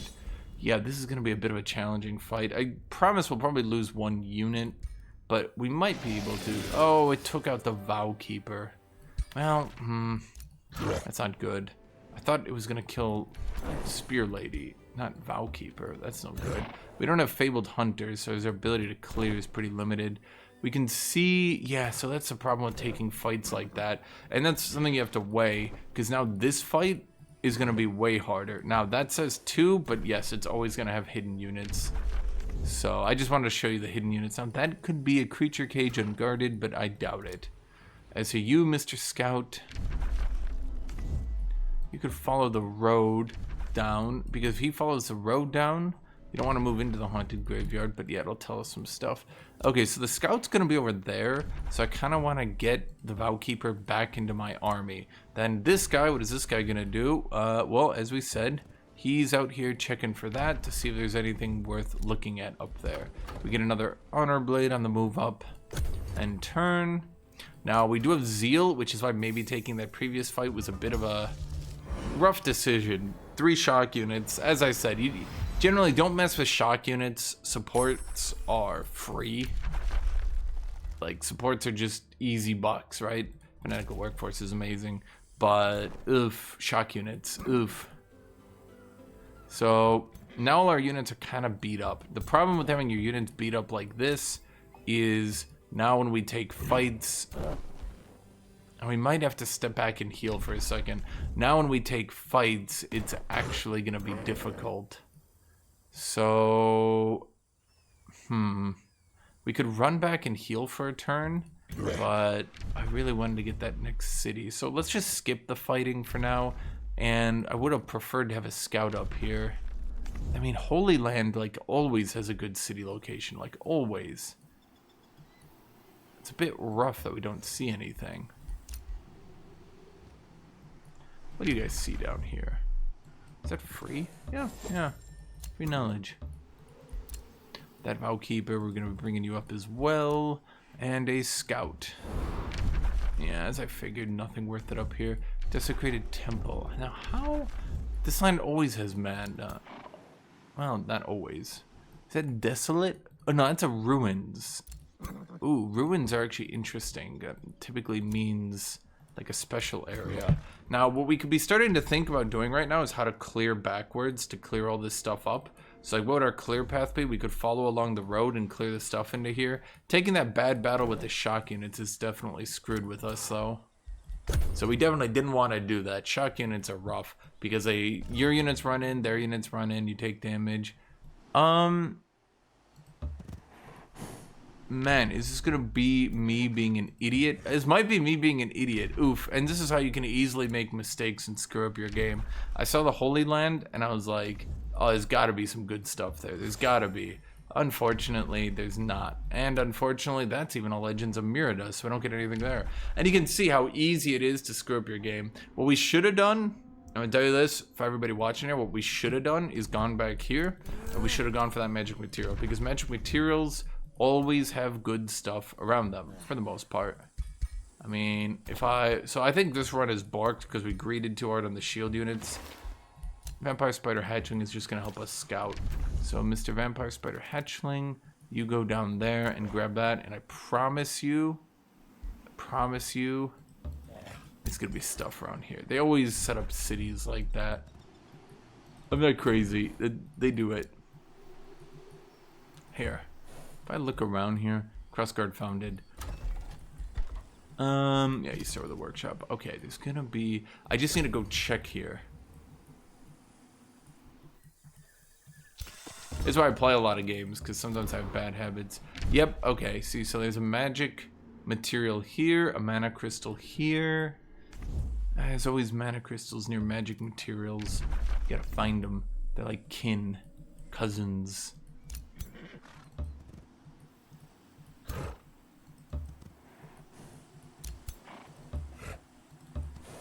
Yep, there's the third one. Okay, yep, okay, see, so if we hadn't been greedy and we just looked around, well, I thought the mana crystal would be up here. So yeah, so you can see magic material, mana. It's always like that. So we would slap a city down here, 2 tiles to here, 2 tiles to here, 3 tiles to there. That'd be a decent enough city. It wouldn't have a good startup, but it could reach all the magic materials we need it to reach to, and that'd be 3 research posts. And then so you have to kind of play things out. Unfortunately, we also have... Oh, because you're a Legends of Merida tile. Is that in the Legends of Merida? No. Oh, why are these guys... Hold on here. I gotta check something. Why is the Legend of Merida monsters on the mana crystal tile? Yeah, it was occupied, but why were you guys there? That's odd. Yeah, so you can see, magic materials, mana crystals, they love each other. Sometimes you're greeding too much to set up that city. Sometimes you're greeding too much to take that extra shock battle. Now, what we would want to do at this point is settle down an outpost, heal up our dudes, get back up to a good HP, bring in our reinforcements, get a 6 stack. Especially like once you got veterans. Now they're 90 HP. This little honor blade, 90 HP. That's pretty good. This guy, veteran, 90 HP. So keeping these dudes alive is quite good. Very, very good, in my opinion. So, this is why I have so many games. And you're like, how do you play games for 12 turns? Well, I play games for 12 turns because then I think to myself, yeah, it's a bad habit. Let's not do that one anymore. You know what I mean? It's like, let's not do that one. Now, I'm going to show you, that was Oathsworn, who can have a complicated clear because Oathsworn AI just does not use their spells properly, and it uses their supports like complete morons. So then, as a quick question, how could we do a build with an easier? What are you, fatal? Oh, okay. This one's pretty good, yeah. It's strong, tough, adaptable, cold-blooded, careless. Devotees are good, fabled hunters. Okay, yeah. So I'm going to show you then a difference between, for example, feudal and Oathsworn. Oathsworn, we had to be careful. We had to ignore lots of stacks. We had to be very slow, deliberate with our movements. And we had to think to ourselves, how are we going to clear? We want to clear along the road because your 32 movement dudes are going to be on the road, and your other dudes are going to clear above that. Your faster dudes, you see, we could engage fights with Scout. That last game was not the greatest at showing it, to be fair, because we kind of got like clear paths to our cities. I mean, we would have been at 3 cities, no problem. And then, oof, we just had to have found a 4th one. So how does that compare to, for example, just doing feudal? Well, of course, with feudal, we have a lot more gold to work with, don't we? Let's see. So once again, we take pace, we take stock of our start. Now, we started with Ice Coffin. Yeah, because Cryomancy doesn't give you the summon automatically. I think it rolls a chance. So Ice Coffin is okay. Okay, so we can see there's mana there. Is that just a free grab? Oh my god, is that a is that a Tranquility Pool? Right off the rip? Oh my god. And now you can see the difference between liquids and plants. Holy crap, devs. The balance ain't balancing here, devs. The balance ain't balancing here. I'm not even trying to be mean, but like, bro, this is a liquid, a tier 2 and 3 tier 1s. The plant was 3 tier 3s, 2 tier 2s, or was it? No, I think it was 2 tier 3s, 2 tier 2s, and a tier 1. This seems a little bit easier, devs. So, oh, I just wanted to see that Tranquility Pool. Now, what do we see here? Once again, you can kind of look out. There's probably going to be a city out here. We don't see anything out there, but liquids make everything good. It's definitely going to be a city out here. We spawned in the north, which is basically your RNG win condition until they balance plants and liquids. But Tranquility Pool is like, oh my god, what a good grab. In fact, Tranquility Pool is such a good grab in the early game. I think I just sprint towards it full speed. Are you not mounted? Oh no, you're my defender. Okay, so you can kind of see, I forgot the draft turn 1. So what would you want to do with feudal then is you need scouts, particularly with this build. We got Call Militia. Call Militia summons in the militia. Now we've got too many units because we're feudal aristocracy. Dear god, feudal aristocracy. We have too many units, so let's move up just enough to take this fight. Now, Scout's gonna take the fight. Why is the Scout taking the fight? Because all our other dudes are at 32 movement speed. They're slow, slow, slow. So there's an easy fight right there. We have a second fight. Now, what is in here? Wild Speakers are used like morons, and a range unit. Okay, so that'll be another easy fight. Support units are just free. I don't know how else I'll describe it. Support units are just free. So because we have a tranquility pool here, this is practically better than a second city. So we're just instantly going to settle on this.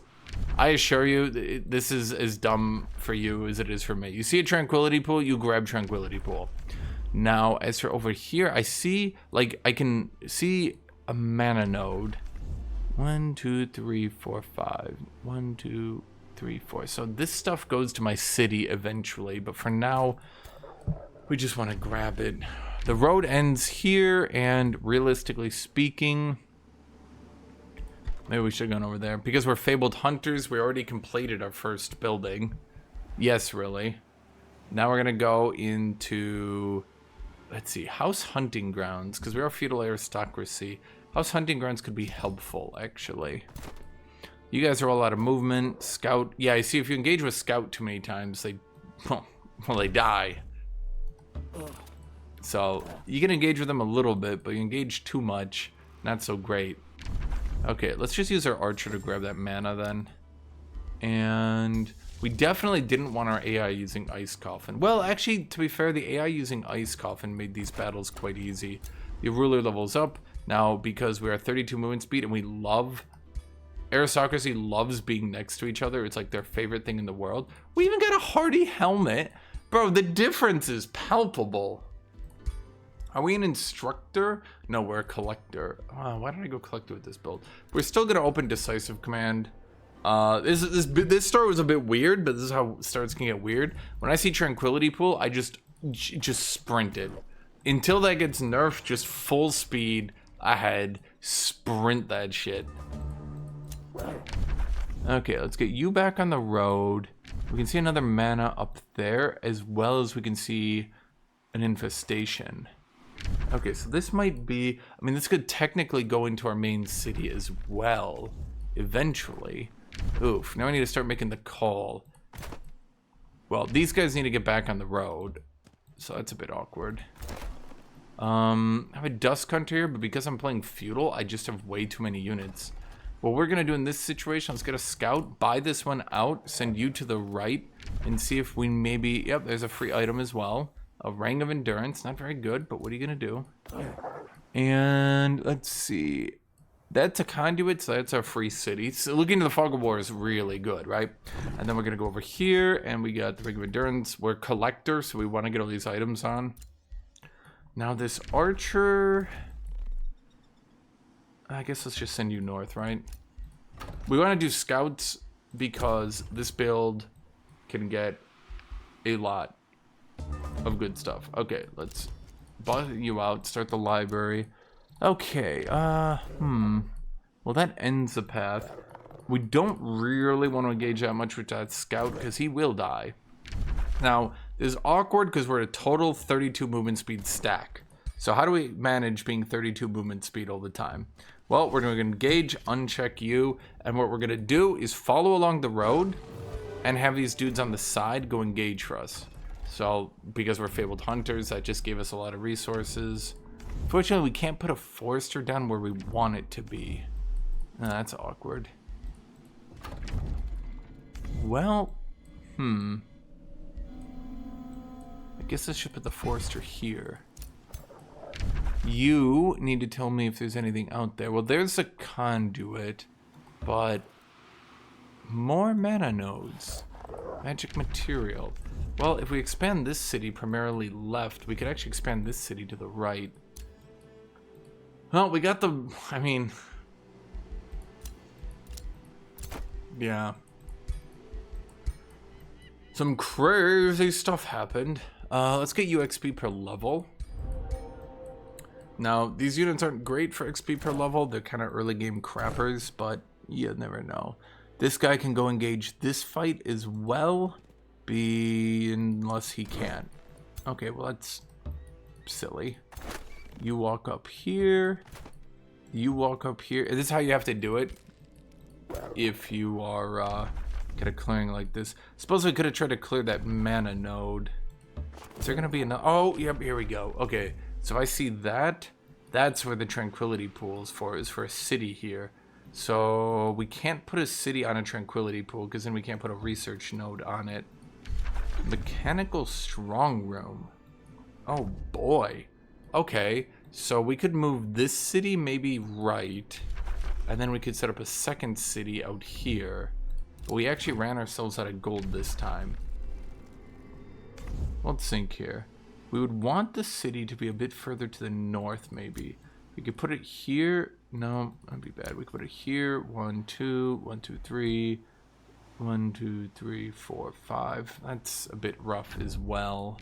Getting that early tranquility pool is definitely a good play, though. Getting a city up here is also definitely a play. We want a city up here, I think, no matter what. There's just no reason not to. Because we're feudal aristocracy, we just heal indefinitely. So let's think here. You cleared this. We only want 5 units. Sorry, 6 units in the battle. Totally fine. He died. Doesn't matter. He's a peasant. Scouts mostly healed up. Let's look at these battles. Let's see. Wild speakers, easy. All these are fighters. Spiders are kind of a premium. That stack is super easy as well. So now what we can do, we want to move up here anyway to settle a city. So we move up here. We're at 32 movement speed, so we kind of have to be like very deliberate. Okay, let's settle an outpost here to set up the first city. Move you in.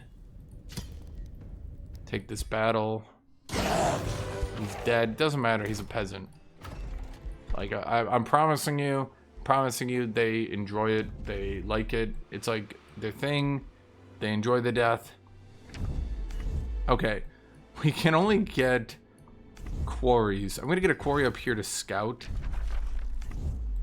Oof. So we don't actually have any. Oh, let's see. We got the iron deposit there. We're just gonna rush into an arcane institute then. As for you, we're just gonna rush out that scout because we only had a little bit of time left. And I kind of want you. Yep. Okay. I just wanted it to confirm for me that that was a city. I just needed the confirmation. Grab that food, then you guys go back over here. That food gave us a boost. So what we can do here is put it here, grab that gold vein. I forgot we have this archer here. Well, let's think.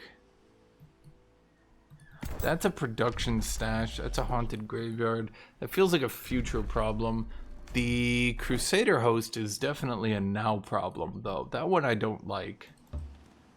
We could go see how powerful that stack is. They're silver wonders, so they're technically doable early game if you have a little bit of prep work for it. We don't really have the most units to spare anymore, but clearing that gold mine, because we have Fabled Hunters, is very lucrative.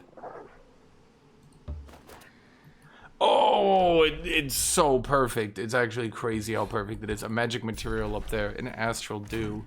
It's just a win. So we go initiative order. So we got the XP per turn. We can grab Zeal, and we can grab Taunt. These two abilities will help us out a lot. Now we can see we're 18-2 damage. Ring of the Inspiring Killer does nothing for us. So, oh yeah, this is absolute perfection here. So we want to get up there. Oh my god, I forgot to give Whispering Stone. Well, I could give it to those guys instead. Feudal aristocracy. And you can, I hope by watching this, by the way, you can see that sometimes playing the easier culture is going to do you better. Sometimes just swallow your pride and be like, you know what, I'm gonna play feudal. Fuck it. You know, like don't let your pride destroy you. Just be like, nah, you know what, I'm gonna play feudal. Nah, I'm gonna play feudal. Everyone's like, nah, feudal, no, I'm gonna play feudal. But it's for easy mode. It's for beginner. Nah, I'm gonna play feudal. Nah, I'm gonna play feudal. Okay, let's grab that mana because we do kind of need it. And then I want to scout out. Oh, that one is not that hard, actually. Huh. Okay, so this one could be a challenge. And I don't want to be at low HP for that one. So let's actually... Oh...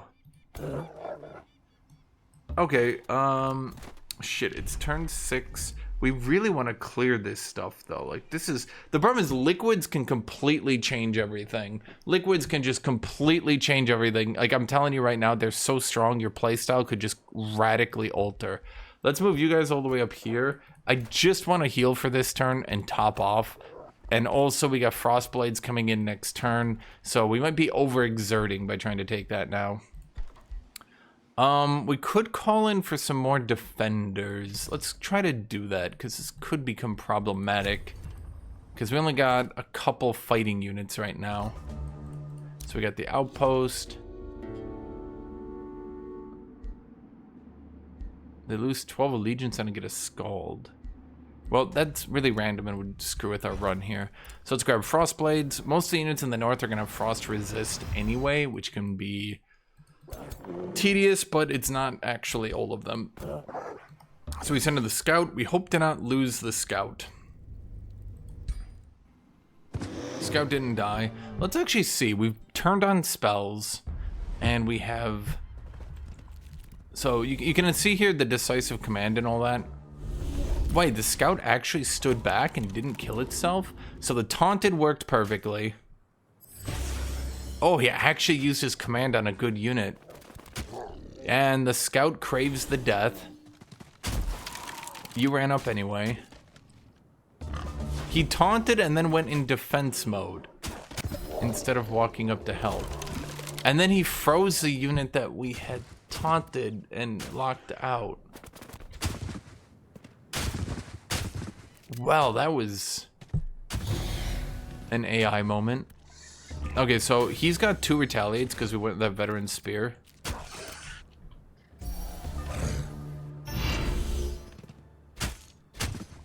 Oh yeah, you can see, like, oh my god, the veteran's pike. Like, that's what I'm saying, like, it's so good on a defender. It does so much damage, it's crazy. But the 32 movement speed is rough. If you were to try to do this build, you might want to try something else. I had a build, I mean, it's not a bad build. So you can see we barely took any damage there. We get 126 gold. So now we're on, let's see here. We can't do academy. We're already 105 knowledge. What do we need the most of? Probably mana, ironically, even though I never really need mana. So we don't want to spend too much time up here, but we also don't want to walk back here because we only have, once again, 32 movement speed. So we're going to walk up here so we can take these 2 fights, but that scout, he might die. Okay, Archer sees everything that's happening. Let's send him up here to see if he can help. This scout, well, I don't really know what's happening with you. Normally we just like to follow roads. We are currently not following a road.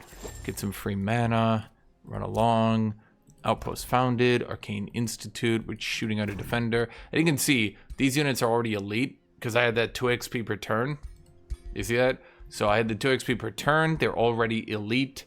I mean, look at how tanky these dudes are now, right? Like 100 HP, 6'2 defense, and a heavy shield. Like, you can see where we're not really taking much damage in these battles. On the other hand, this scout, I'm gonna be real, Mr. Scout, you're dying here.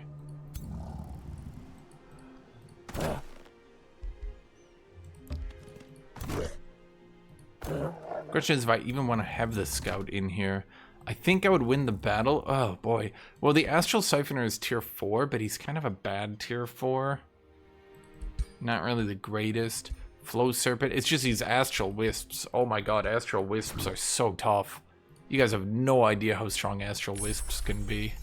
But we do have frost attacks. Oh boy. This is a problem with 32 movement speed. You get locked into situations like this where, like, you can't really take a battle, but you also have to take the battle. So it is stronger than us, but we have mana to cast. Scout's probably gonna die, but everybody died. Well, okay. Yeah, the problem here was the Astral Wisps. I promise you, if you look at this replay, Astral Wisps. If I saw that in a real game, I'd just run away. But I think this run, you can kind of see the difference between the 2 cultures, right? So watch what the Astral Wisps do. They're gonna absolutely annihilate us. Why did you taunt a frozen target? I thought they changed that. The AI is so bizarrely good with Astral Wisps. Okay, so he froze it again. Please, run up and die to it. Or something. Oh god, I forgot those guys. The flow serpents are super good too. Yeah, like the astral wisps are like one of the only range unit that just sits there and triple attacks. It never moves, it never like changes anything. It just like slowly and carefully triple attacks everyone. It's crazy. What the hell was that? Yep, easy. I'm not joking. Like, holy shit, astral wisps, dude. So there's another unit. And I promise you, you'll learn this. You see 4 astral wisps, like, back out. And sometimes you just have to. And you just, like, have to come back later in the game. And once your hero has, like, some movement speed boots and stuff like that, it can be better. But yeah, like, 4 astral wisps, that's, like, you don't mess with 4 astral wisps. They just don't do that. So I hope I'm showing you the difference between, like, the early game clearing and how different stuff can be. So here, let's look at then... let's look at one of the funniest early game clears. And I'm doing this to show you guys like some different examples of early game clearing. So let's look at you, Mr. Guthuk the Angel Bread. Oh, it's a funny build. Okay, so I believe this build has athletics and overwhelm tactics. You could actually take careless. What was this build gonna be? I don't know. Your journey. Well, let's just go with that. So we have athletics and overwhelm tactics. Once again, we have Tomazil. As you'll see here. Hi, kitty. Hi, kitty. Come here. Come here. Oh my god, she just meows for attention. Makes me look at her, goes meow, meow, meow. I go, come here, and I try to pick her up. She lays down, starts rolling around. Oh, hi. Oh, hi. Oh, wow. That's so embarrassing. You want my attention? Oh, geez. No, I would never come to a person like you. Okay, so this build only starts with 5 units. I don't remember what I was doing here, by the way. Oh, shoot. No, this is not how I thought this was. Okay, hold on. I wanna do this in a slightly different way, because I want to show you guys the fabled hunters, because like you can get some like nasty things going with fabled hunters barbarians. So, like, let me show you that real quick. You can tell I'm very creative with my names here. And where are you? Okay, you. Let's see, society traits. I was trying something funny. No, I did have fabled hunters. Oh, wait, I'm crazy. Wait, what? Your journey begins. Does it? No. Wait, does it count? Start with an extra range unit. Wait, doesn't that always start you 2 Furies? Wait, am I going crazy? Did I have 2 Furies and I didn't notice? Well, we don't have a second society trait, but we have fabled hunters. Start with an extra ranged unit. Does that count skirmishers as ranged units now? That's weird. Maybe I've just always lucked into double Fury. Wait, maybe I'm going crazy. Or maybe there were 2 Furies and I'm also still going crazy. Yeah. Okay, yeah. So we don't even have 2 fighting traits. Fury. Sunderer. Wait, maybe I just always got lucky and didn't notice it. Wait, that's... You guys do have fabled hunters. Start with an extra range unit, that's 5. That's so weird to me. Huh. Maybe I actually am going crazy. So let's look here. Okay, so we got 2 support units and an archer. Now, I'm gonna promise you right now, this is gonna be the easiest battle of your life. We can see there's no pings over here, so all this stuff has no anything on it. What we're gonna do is take this battle without the scout, because we don't want that scout to be a dipshit and die, because losing your scout on turn 1 to like the easiest battle of your life like this. Somehow our Fury still managed to hurt himself. How did you even do that, Mr. Fury? I gotta see this. I gotta see how in this battle our Fury managed to get half health.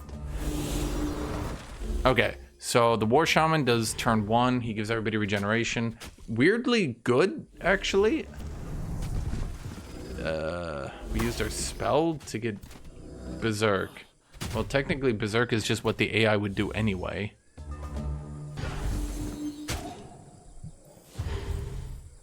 Turn starts. Yep. Slayer Sword with Athletics is pretty good. Yeah, look at that damage. Okay, how... Wait, but our Fury wasn't. Our Fury got hit once. What the heck happened? Huh. That looks a lot worse than it actually happened in game. So you can see everybody here is moving at 40 movement speed. That's pretty good. Your mount, or sorry, your little scout's still 40 movement speed. At least with, you know, different factions with different stuff. We're gonna open workshop. Ruler leveled up on turn 1. That's a pretty good one. Go decisive command so he doesn't screw himself like an idiot. It's just weird how that works. Okay, now here I can show you the other side. You have to understand these things. These things are very complicated. This is like the easiest fight you'll ever see in your life. The Bone Wyvern might be a little bit irritating, but Necromancers are shit. So we go in here. Let's not let the AI use my shitty spell. Yep, you see, I don't think we even took damage. Now we do this one. All non-hero units in this army gain a rank. So we do that. And some of these guys just finished off the first rank, but some of these guys went all the way... Oh wait, opposite. Some of these guys just finished off the first rank, but some of these guys went to veteran. So now you can see we got a 90 HP warrior, 75 HP Sunderer. That's a little bit better. Now we can also see a mana crystal over here. Mana crystals are quite good. We can see a mana crystal over here as well. 1, 2, 3, 4. That could technically go to our main city, but this could also go to a secondary city. Now we can see the scout towers out here. That'll give us a really good perspective as to what's changing. How? What?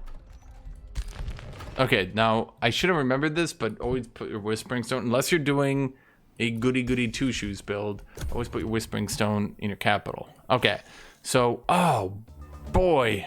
Okay, let me tell you why you don't want to mess with these Dread Spider Matriarchs. They've spawned Hatchling. They spawn a tier 1 unit that lasts indefinitely. So this isn't just a fight with a tier 3 spider. It's a fight with a tier 3 spider, a tier 1, a tier 1, and also a third tier 1.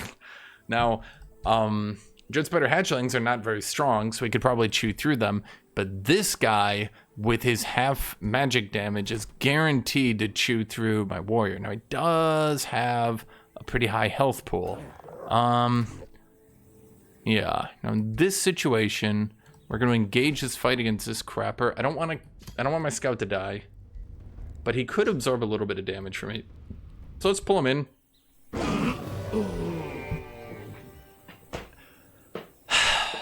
So that's why I generally don't try to use my scouts as much as I can. They crave the death. They deserve the death. They want nothing more than to die. I swear to God, scouts can pull death out of anything, anywhere. Is that 5 units blocking me? Okay, so once again, we can see this double mana. And there will be, yep, there's the magic material every time. Double magic material mana. Sorry, double mana, one more time. Double mana, magic material. First city, bam. And because we're playing barbarians, just so we got turn 3 city. Oh, I love barbarians. So after this, we'd go up here. Now, once again, we look to the Fog of War. We can see that over there. We can't see any good things, though. Once again, we don't see any wonders. We don't, gotta really look in that Fog of War, right? And we just don't.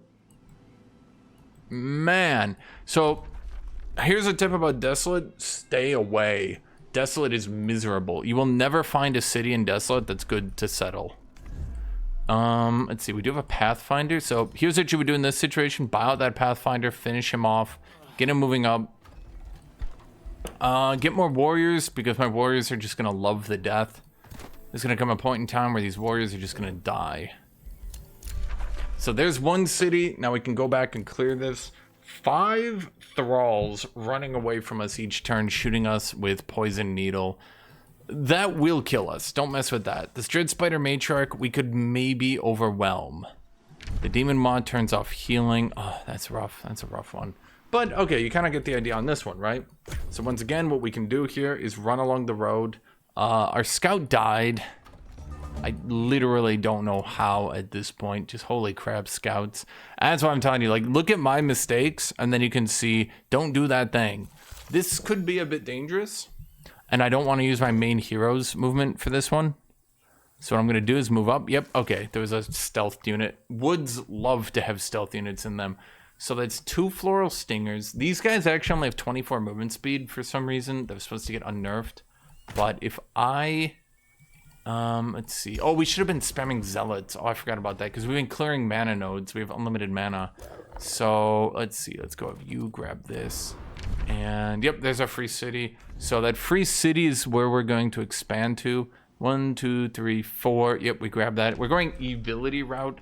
So we got a research lab here after we murder them. A mana crystal here. There might be another mana crystal down here. Not really worth looking at. Now, barbarians can also settle outposts with their scouts, which is quite nice. As for this one, my gut feeling is that Guthuk is going to run up and basically solo this. Well, the Fury took a lot of damage. So, once again, and I really advise you look at these replays, because you look at these replays and this can kind of tell you how things go about. Our War Shaman only buffed 1 unit instead of 2. Okay, so you can see the Fury's doing pretty good here. I'm not actually sure what killed the Fury so hard. Oh my god, it's just shooting right through us. Fury, instead of triple attacking, we just went for that. Okay, that was actually a... What the heck? Honestly, their intelligence is second to none.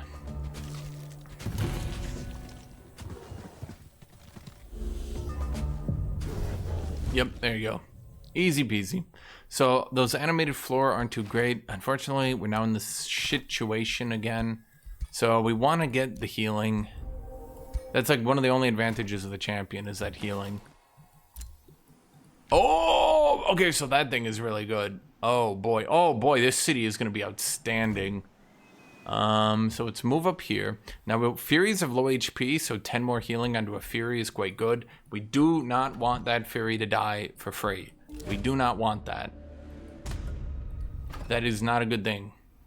Because if that Fury dies for free, like we take a bad fight, if we're stupid with it, then that knocks us in a very bad position. Okay, so you... Oh boy, no, we have a warrior, but we should have done a scout. Okay, yeah, we're actually going to swap to a Pathfinder, because it just occurred to me we really need a scout to get up here, because we need to see what's over there. We can't be, like, you see what I mean? Like, when you're playing barbarians, like, oh my god, barbarians, dude. So, we could also have, because we have the Ritual of Alacrity, we could potentially have sat here and taken some more fights. And this is actually quite interesting, because we could sit there with barbarians. You can hear Kitty. Kitty, I tried to pick you up. Where are you? Remember? Remember, Kitty? And I tried to pick you up? That's what she does. She's like, why? Why I was meowing to help you pick me up. And I'm like, then you ran away. She's like, so? Okay, so once again, see there's 14 left on that workshop. Boom, boost that. That means we get the resources next turn instead of the turn after. Now, barbarians have bad knowledge buildings, but they do give us more draft. More draft is, of course, good. So we got that ritual battle site. That is technically our library. Kitty, you are not cute. Kitty, you're not. You're not as cute as you think, Kitty. So technically, we could go back here and hit the Ritual of Alacrity and let this guy go scouting for us. Now, I think the optimal play in this situation is to get this Pathfinder out, so that he can go scouting for us. Now, we could run back here. Oh boy, the problem is that fight. Oh, we actually found it too quickly. Dang.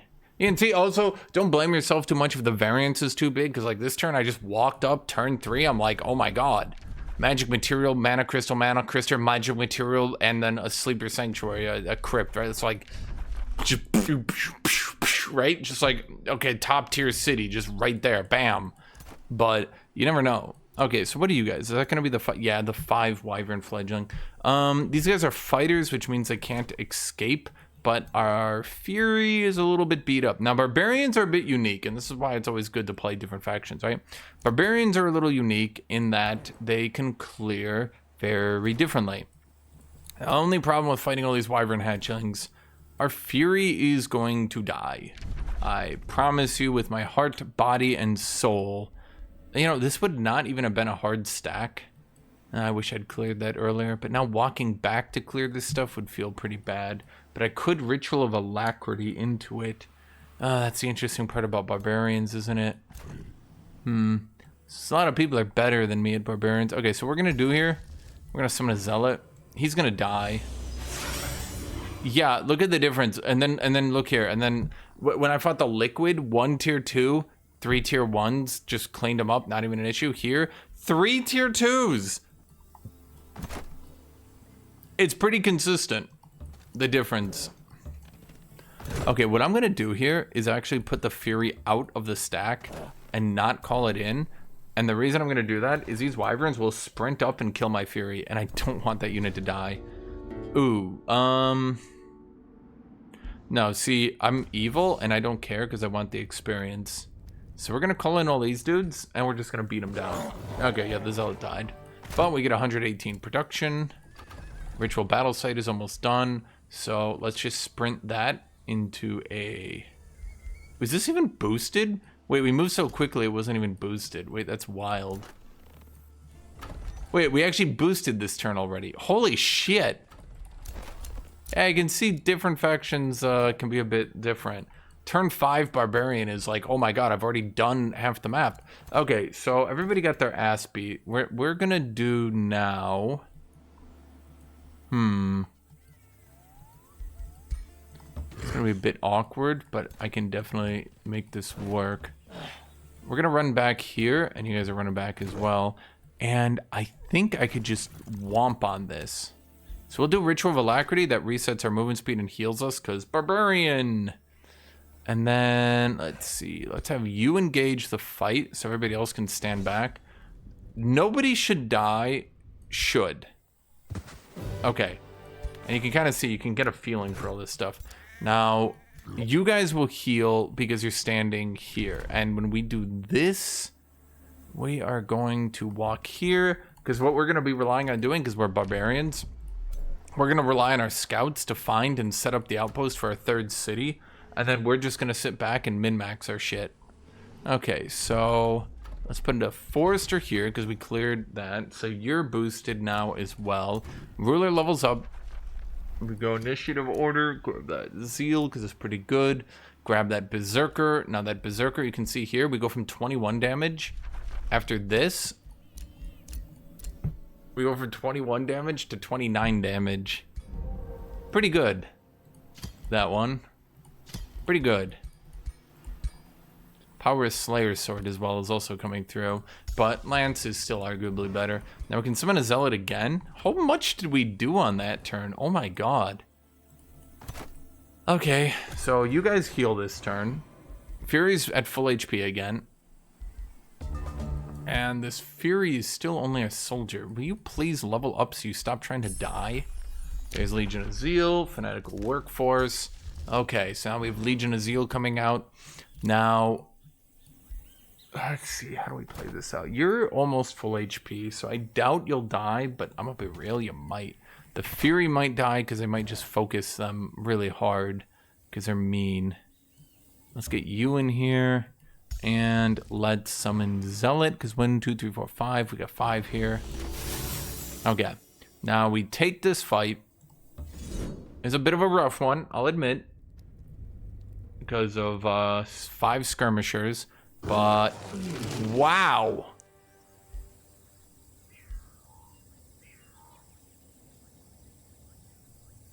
Doesn't end my run, but wow. Oh, shoot, I didn't mean to retry. No. What I meant to do was I wanted to see the replay. If anything, I can show you guys just how nasty skirmisher spam can be. I really thought with 6 units I'd lose like 2 tops and one of them would probably be... oh my god. Okay.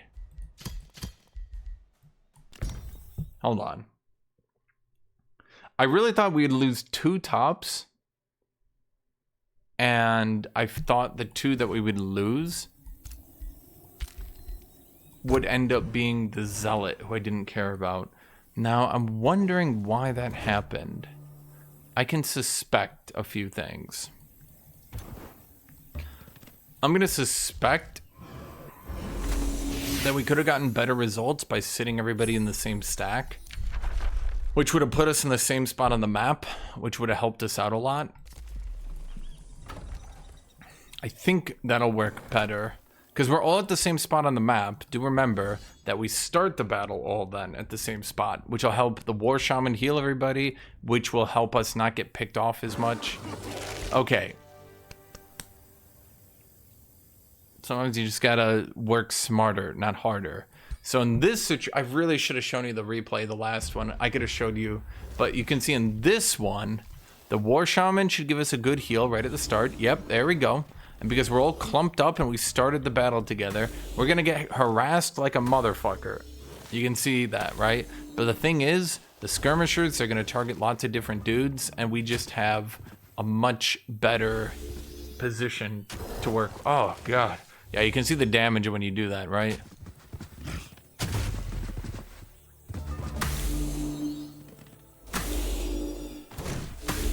I got some good items on you as well.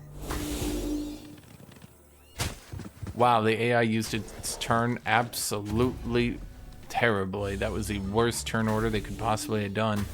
Oh, don't die there, Mr. Guthuk. Oh, boy, the crit due to overwhelming.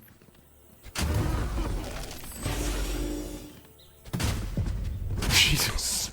You can see Furies, right? You can see Furies. That's why I like puppy guarding this Fury and keeping him up. So now you can start seeing, though. Now you can start seeing, man, oh man. Look at the difference of my unit quality, because they're starting to get leveled up here. Even the Zealots getting leveled up, the veterans. You got elite, so this, I mean, you look at those stats once they get elite, right? So keeping your dudes alive and taking your fights easy. Now, of course, barbarians have it a bit easier because they can use their scouts to set up an outpost and get a city off it, right? So it's definitely a little bit easier to play barbarians because you can play right around your thing.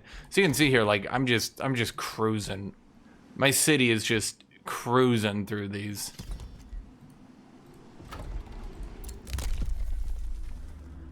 Defeating infestation. No, I don't care about that. Let's see. Let's found our city. We're way ahead of par right now.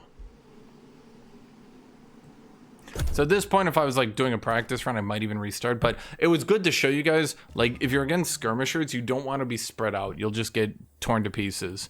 In fact, if I could show you, let me show you why that is. Yeah, see how we took so much damage here? So if we watch a replay, when you start spread out in different stacks, you actually do start spread out on the map. So Zealot is all the way over here. So when we heal this time around, you see the War Shaman could only find 2 people to heal, not 3. Now we did wrap back together. Ugh. You can see it's gonna be a bit worse this time. Like, if you keep your dudes in one clump, at least at the start of the battle, you can take much better auto battles on that one. See, these warriors, they love to do this. Oh god, these warriors. And then look at them, because they're elite. Like, look at how tanky these dudes are.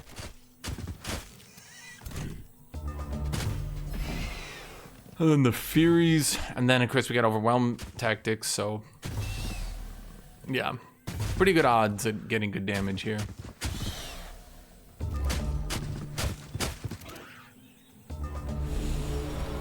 War Shamans got buffed so hard. They don't know how to use Kindle Resolve, though. I wish they taught them how to use Kindle Resolve. That'd be so much better as well. But yeah, so then you can see, because we're doing it like this, we're using Barbarian, we're sitting on an outpost, clearing around the outpost. Now we've got enough of clear, and well, the Zealot's gonna have to run back. Problem comes down to wanting to heal my hero. We should stay there for 1 turn. And then for you guys, let's get that. There's magic material. There's magic material. That's an outpost, counts as a conduit. Is that the one? Yep, so there's a research post. Okay, so we do here, once again, super easy peasy. We set up an outpost. this army is going to move up there and clear. I don't really need to show you guys any more of this. Like you've seen, at this point, now what we do is we just start clearing along the path. We took it real safe. Now, maybe I should show you guys some more so you get like a better idea here. So this defender, let's send up here. Storehouse done. Oh god, we just got everything here, didn't we? Let's see, do we have anything to grab? Yes, we go double farm here to boost the stonemason. Warriors over here, ruler's leveling up. Ruler, grab him second wind. So now he heals himself. I'm wondering if we could get away with moving then. We probably could, because we already cleared everything up here. With second wind and the war shaman, we should actually be fine. Oh, that's 5 units. Let's see here. What kind of units are these? 3 archers, a dark warrior, and a defender. Well, ugh. I don't care about those units. Okay. So, oh, we should have done Legion of Zeal last turn. Oh well. Let's see. You guys aren't recruiting anything because we have nothing more to recruit. We got the 3rd city settling up here. We can also use Ritual of Alacrity there. Now I'm just going to wait for that Legion of Zeal because that's going to buff all my units. That's just good. Especially because the Zealots condemn. That's like a potential 10% damage boost. So what we're going to do here, we're going to send the Zealot. Once again, we're going to start on the same stack. And we will have the you instigate it. Now, you're seeing 5 on 5. I can generally predict we smashing win this. And there we go. Once you get good at clearing, and I did remember eventually, you got to give me time. Brain sometimes is a bit slow. I did remember eventually that you want to keep your stacks together, particularly when you're playing barbarians, because your AI loves, and I mean loves, to sit together. So you can see, even though I started this battle at half HP, he just used the healing from the war shaman. He used the healing from his fleet footwork. And you can see, because Zeal buffs... Oh, what are you doing? Boy, that was an ambitious dive. Are you gonna die here? Did he actually die in this replay? Holy shit, he did. Wait, if I didn't have Hero Resurgence on... Guthuk, you absolute moron. Okay, maybe I should have healed him in that outpost for 1 turn. Well, sometimes you can give everyone every advantage in the world and they still manage to kill it. So yeah, I guess in retrospect, we sort of should have sat in that outpost for 1 turn because, oh wow. But I saw him run up and I was like, bro, what are you doing? And often, if you guys look at my trait tier list, that's why I often look at my trait tier list and I'm like, you know, the negative 25%. The quick reflexes. Yeah, so he actually resurged. Oof, if I didn't have that option on, which you generally shouldn't play with that option. But anyway, I hope that kind of brings you guys through clearing. And what you want to do, once you get a good clearing stack... Oh, you know what? I need to show you guys that. I need to show you guys one more thing. Once you get a good clearing stack like this one, you see I'm level 5, but a lot of you guys get stuck here at the level 5, right? And... I could maybe go with the 2nd stack with that hero. But let's cast you for now. Once you get a good clearing stack, what you want to do here...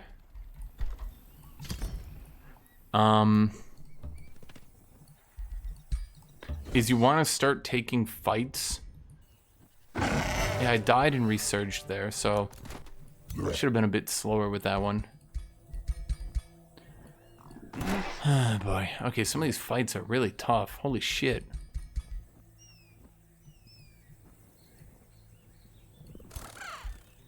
Let's see, 1 summer fairy and 5 birds. Man, oh man. I think Resurgence is on by default, so you guys wouldn't notice a difference. So this fight, once again, we might die, but we have Hero Resurgence on. Definitely should have taken that 1 turn of healing.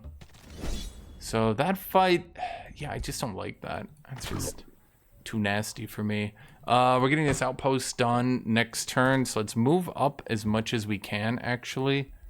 And then if we take this fight, what do we got here? Defender ain't shit. Defender ain't shit. Dark Warrior is actually annoying. Shock units are just so good when they're used in Splayer.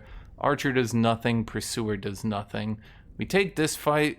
The Warrior's a bit far away, but it should be fine. I mean, if we watch a I doubt I resurged here, but let's just double check. Make sure.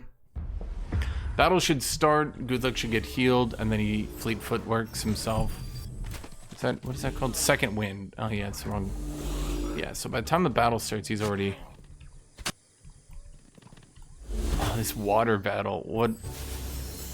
Oh god, he keeps using the command on that dude, and it's so brutal.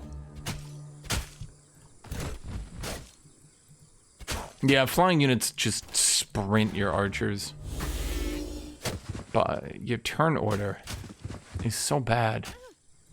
But Guthuk's gonna run over to him and... Oh no, Guthuk just didn't give a shit about his back line. Man, he's just like me.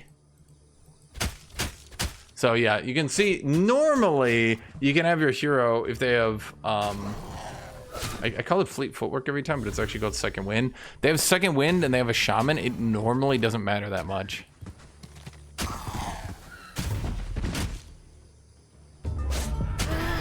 Yeah, you can see barbarians, like, they get going. And then, let's see, did that go to you? So then you got even more.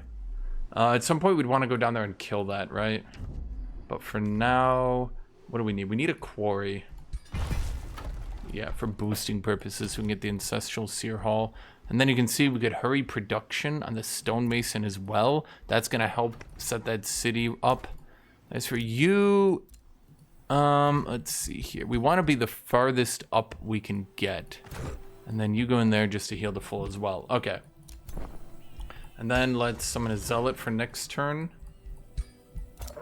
Pathfinder. Yeah, okay. Derelict Workshop, we don't care. God, we got both cities set up early. Like, it's so good. Okay, so Guthuk's a bit low. Let's see what we could do here. We actually have a lot of options in this situation. Okay, so we're gonna do... We want to clear those two, and we want to get to the Sparkling Thicket. And that's, oh god, 5 and 20 thralls again. That's always going to be a rough one. So we're going to do here. So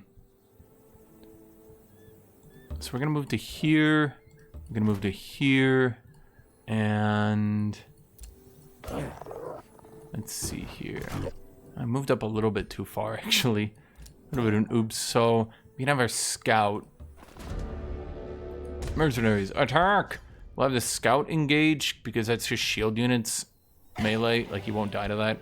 Ooh, oof. How did you guys take so much damage? What are you doing?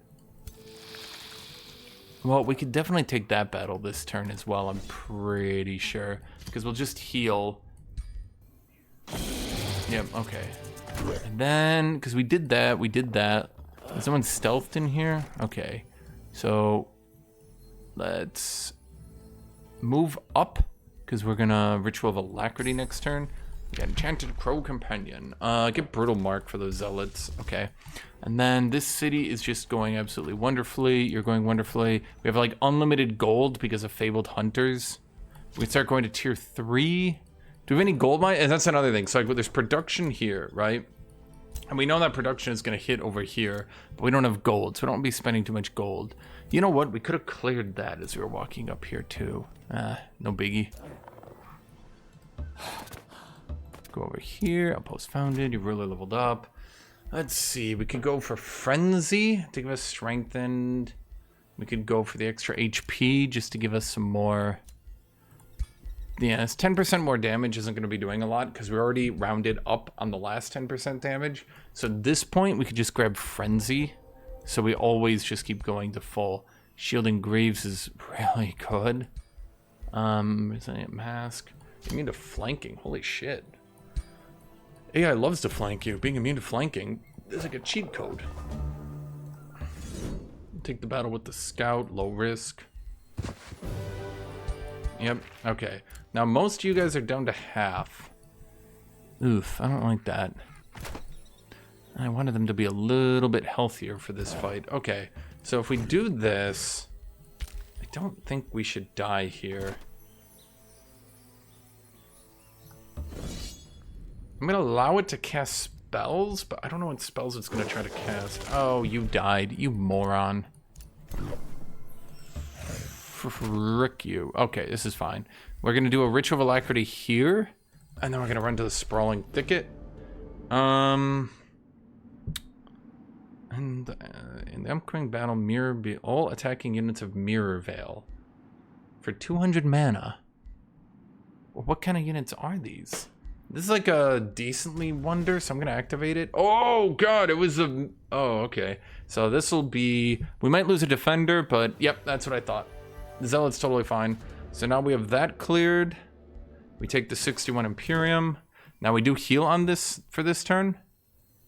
And yep, I mean, yep, you can see. And now what we want to do is we want to keep clearing as much as we can, because we've got good stacks. We've got a lot of vet up units. So as you can see, like Guthuk himself gets Frenzy every turn. We've got a champion shield dude. War Shaman is almost a champion. That's almost, we got the Frenzy dude in the back. A Zealot being a Zealot. I mean, they're I don't know what you want to say, man. They're a Zealot.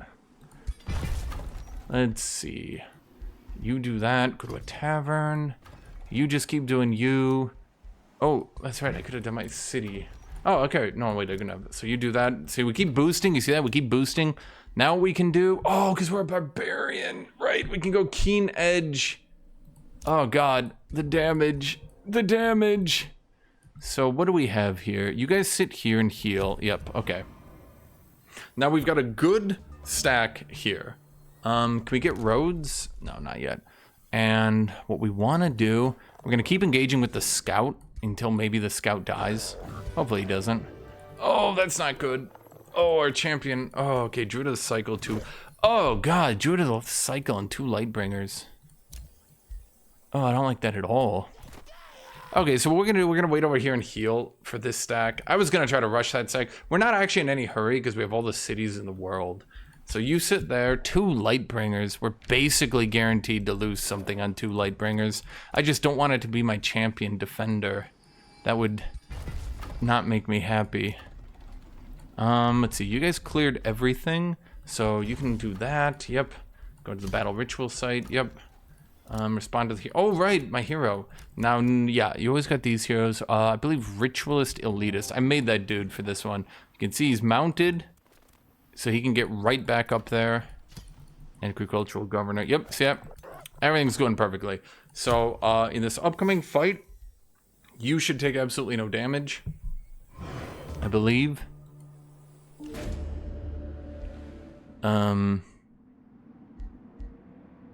War Shaman, I mean, I think reasonably getting that extra War Shaman would be nice.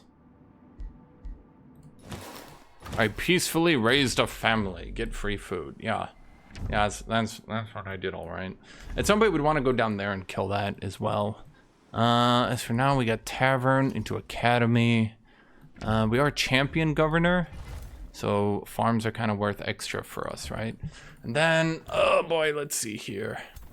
We can take, oh no, we have to take this fight with our full stack because it's gonna rank up everybody in the army.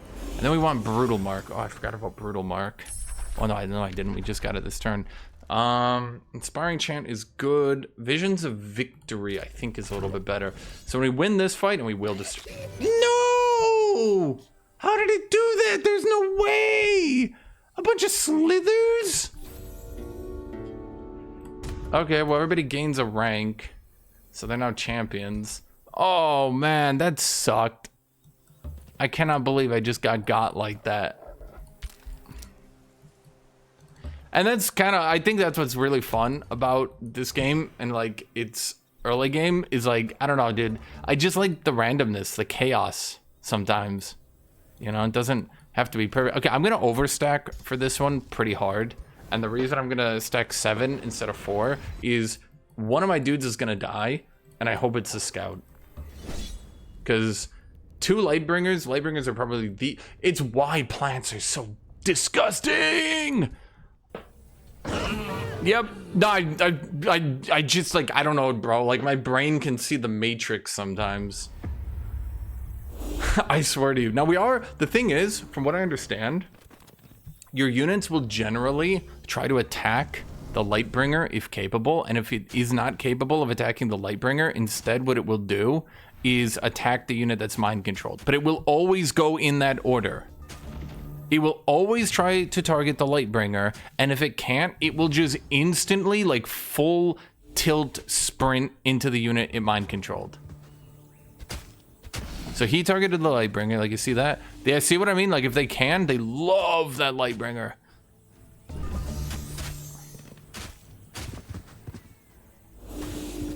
Wow, they hated my scout. Well, he was a great distraction, though. See what I mean? So he couldn't target anything else. He just sprinted down the unit that was mind controlled. Holy crap. I'm not, like, this game is predictable. Oh, the Arbalest comes in and gets the kill out of nowhere, man. Oh, he did use his ability. Oh, God, you can see that damage output. Man. He's got Frenzy, so I'm not sure why the AI just well, because the AI doesn't know what Frenzy is. Bam. So the Ritualist came in, and the Ritualist is a hero. He keeps leveling up. That's pretty good. Now the Ritualist is an elitist, so he's going to get renowned just for sticking around. We can give him a Helmet of Accuracy so he can attack from further. Guthuk wants that Hardy Plate real bad. What item did we get here? Wand of Blizzard. Let's give that to the Ritualist. Actually, we should probably give that to Guthuk just so he does level up a bit better. So let's see, let's go with Rejuvenate. That's a nice AoE heal. That gives us some replenishment, some rejuvenation, and all that. Okay, now what we can do here. Oh, actually we can't.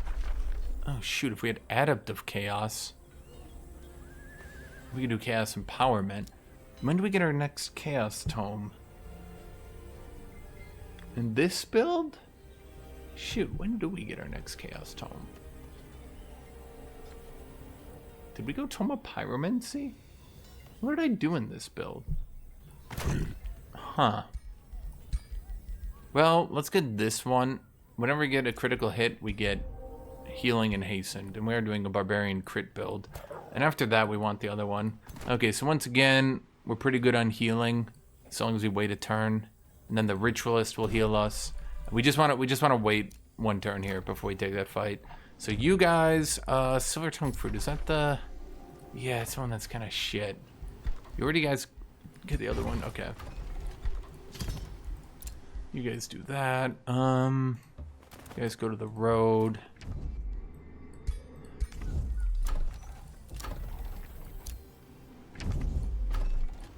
How much mana do we have? Unlimited. Jesus.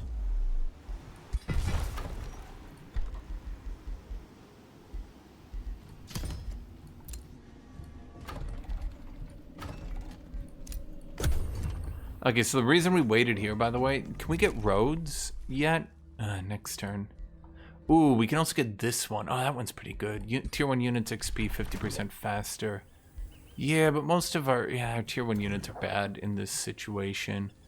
So we're going to send up the Ritualist here, and we'll do this like this. So they have a bunch of combat power from a longbow and a hero. What are you guys? It's a shock unit, a support unit, a shield. They all look the goddamn same riding on the damn eagle. That's a good unit comp. Although my AI to cast spells, we're probably going to lose, yeah, a Zealot. Looks like my War Shaman flood the field even. Oriency Army, get increased morale, get gold. Okay, so this one is interesting, but you're a level 1 Lord. Well, okay, let's actually see here. Because, okay, you never know. Yeah, a lot of times what you can do, take on these heroes, recruit them, and then what you do is when you can recruit your next hero, recruit them, take off all their items, and then just let them die, and then recruit the hero you actually wanted. This guy isn't the greatest, but sometimes you can get tier 3, tier 4 items off them pretty easy. So we did that fight. One of our zealots died. We can just summon more zealots. I think I'm gonna give my units one turn to heal to full. Just give them a little bit of a breather there, you know what I mean? And what level are we? It's turn 15, we're level 8. Let's see. We get road building next turn. Ooh, that's definitely a city spot up there, but it's not even close to us. We're not scouting into a great spot. Oh, right, because my other scout died. Okay, so you give +1 regeneration to everybody on your skill as well. Okay, new empire skill available. New signature skill available. Yeah, we'll have a new one next turn. It doesn't matter. Vivian the Gifted. You have nothing worth anything for us. Okay. So now what you do at this point, when you want to start, like, power clearing... Oh, okay. Yep, okay. Now we grab roads. And what we are going to do is from now on, we always move at a road. Now, I think our next city spot will be up here. I just get a gut feeling. We can see a gold wonder as well. Vision of victory. Just for the purposes of this video, I'm going to assume I was trying to do like pyromancy. What's this build? No, because I started zeal. I don't know what this build was trying to do then. Well, at any rate, I just wanted to get some more chaos affinity so I could grab Adept of Chaos into more critical hit chance. Oh, we have a more damaging weapon. So that's 35. Yeah, because of the rounding. So basically, when the damage rounds up, the more it's stupid, I assure you. But the more numbers you have, the more it'll round up. So despite this only being 1 tier higher, it goes from 29 damage to 35. Plus, I mean, axe is axe, right? So what we're gonna do from now on, whenever we move our units, we're gonna make roads while moving them. And that will save us a lot of time. Death to the dead. What? I don't know. Screw you guys. Okay, so now everybody should level up here. Online hero, the insane army get a rank, or we get a monk. I don't care about a monk. So these guys are legendary now. So these fights will start being quite easy. So we make roads whenever we move. This gives us way more movement.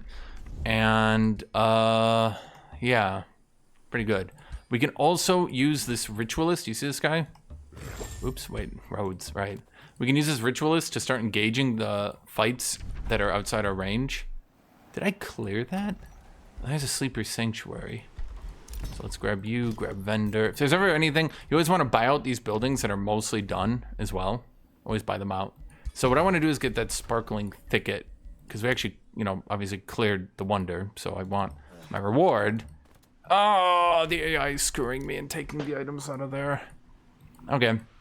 So yeah, you can clearly see at this point, if you look at how we're clearing, like we can make roads at this stage, and then we can like clear down. So what we can do is we can move to here. Yeah, I don't care. Bless souls. Okay, actually I do care now because that's like super close. So what we want to do here is a bit silly looking, but we make roads everywhere we go. It takes a lot of gold, but it allows us to just continue to chain off fights. So there's an army up there, but there's also an army down here. And I kind of want that for the food. And I don't remember if we cleared that or not. Okay, so then we just, yep, go in here. Boop, boop, boop, boop.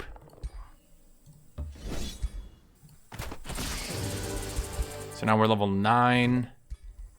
Let's see, what do we want this time? Kills another unit, get 3 fortune. That is pretty good. What does this do? Adjacent enemies of -5 status resist. Critical hits with 3 fire damage and burning to the target and adjacent enemies. I don't care. Can we get a damage round here? No, we get 2 damage. So we get like 6% damage for putting a point to that. Big oof. Okay, I would only ever go down this route if I was doing chaos, by the way. I think normally it's just not very good. So let's just grab hit points. Then our scout. Grab that gold. Let's see, we really want to get into range for our next city. Do we have anything left to boost? Oh, we need to go to tier 3. Okay, let's do that and get another research post. What is our research? Oh, it's pretty bad. Oh, barbarians can be a bit finicky with their research, I suppose. Ooh, it's another mana crystal. Oh, it's so good. Okay, you guys are gonna need a second farm.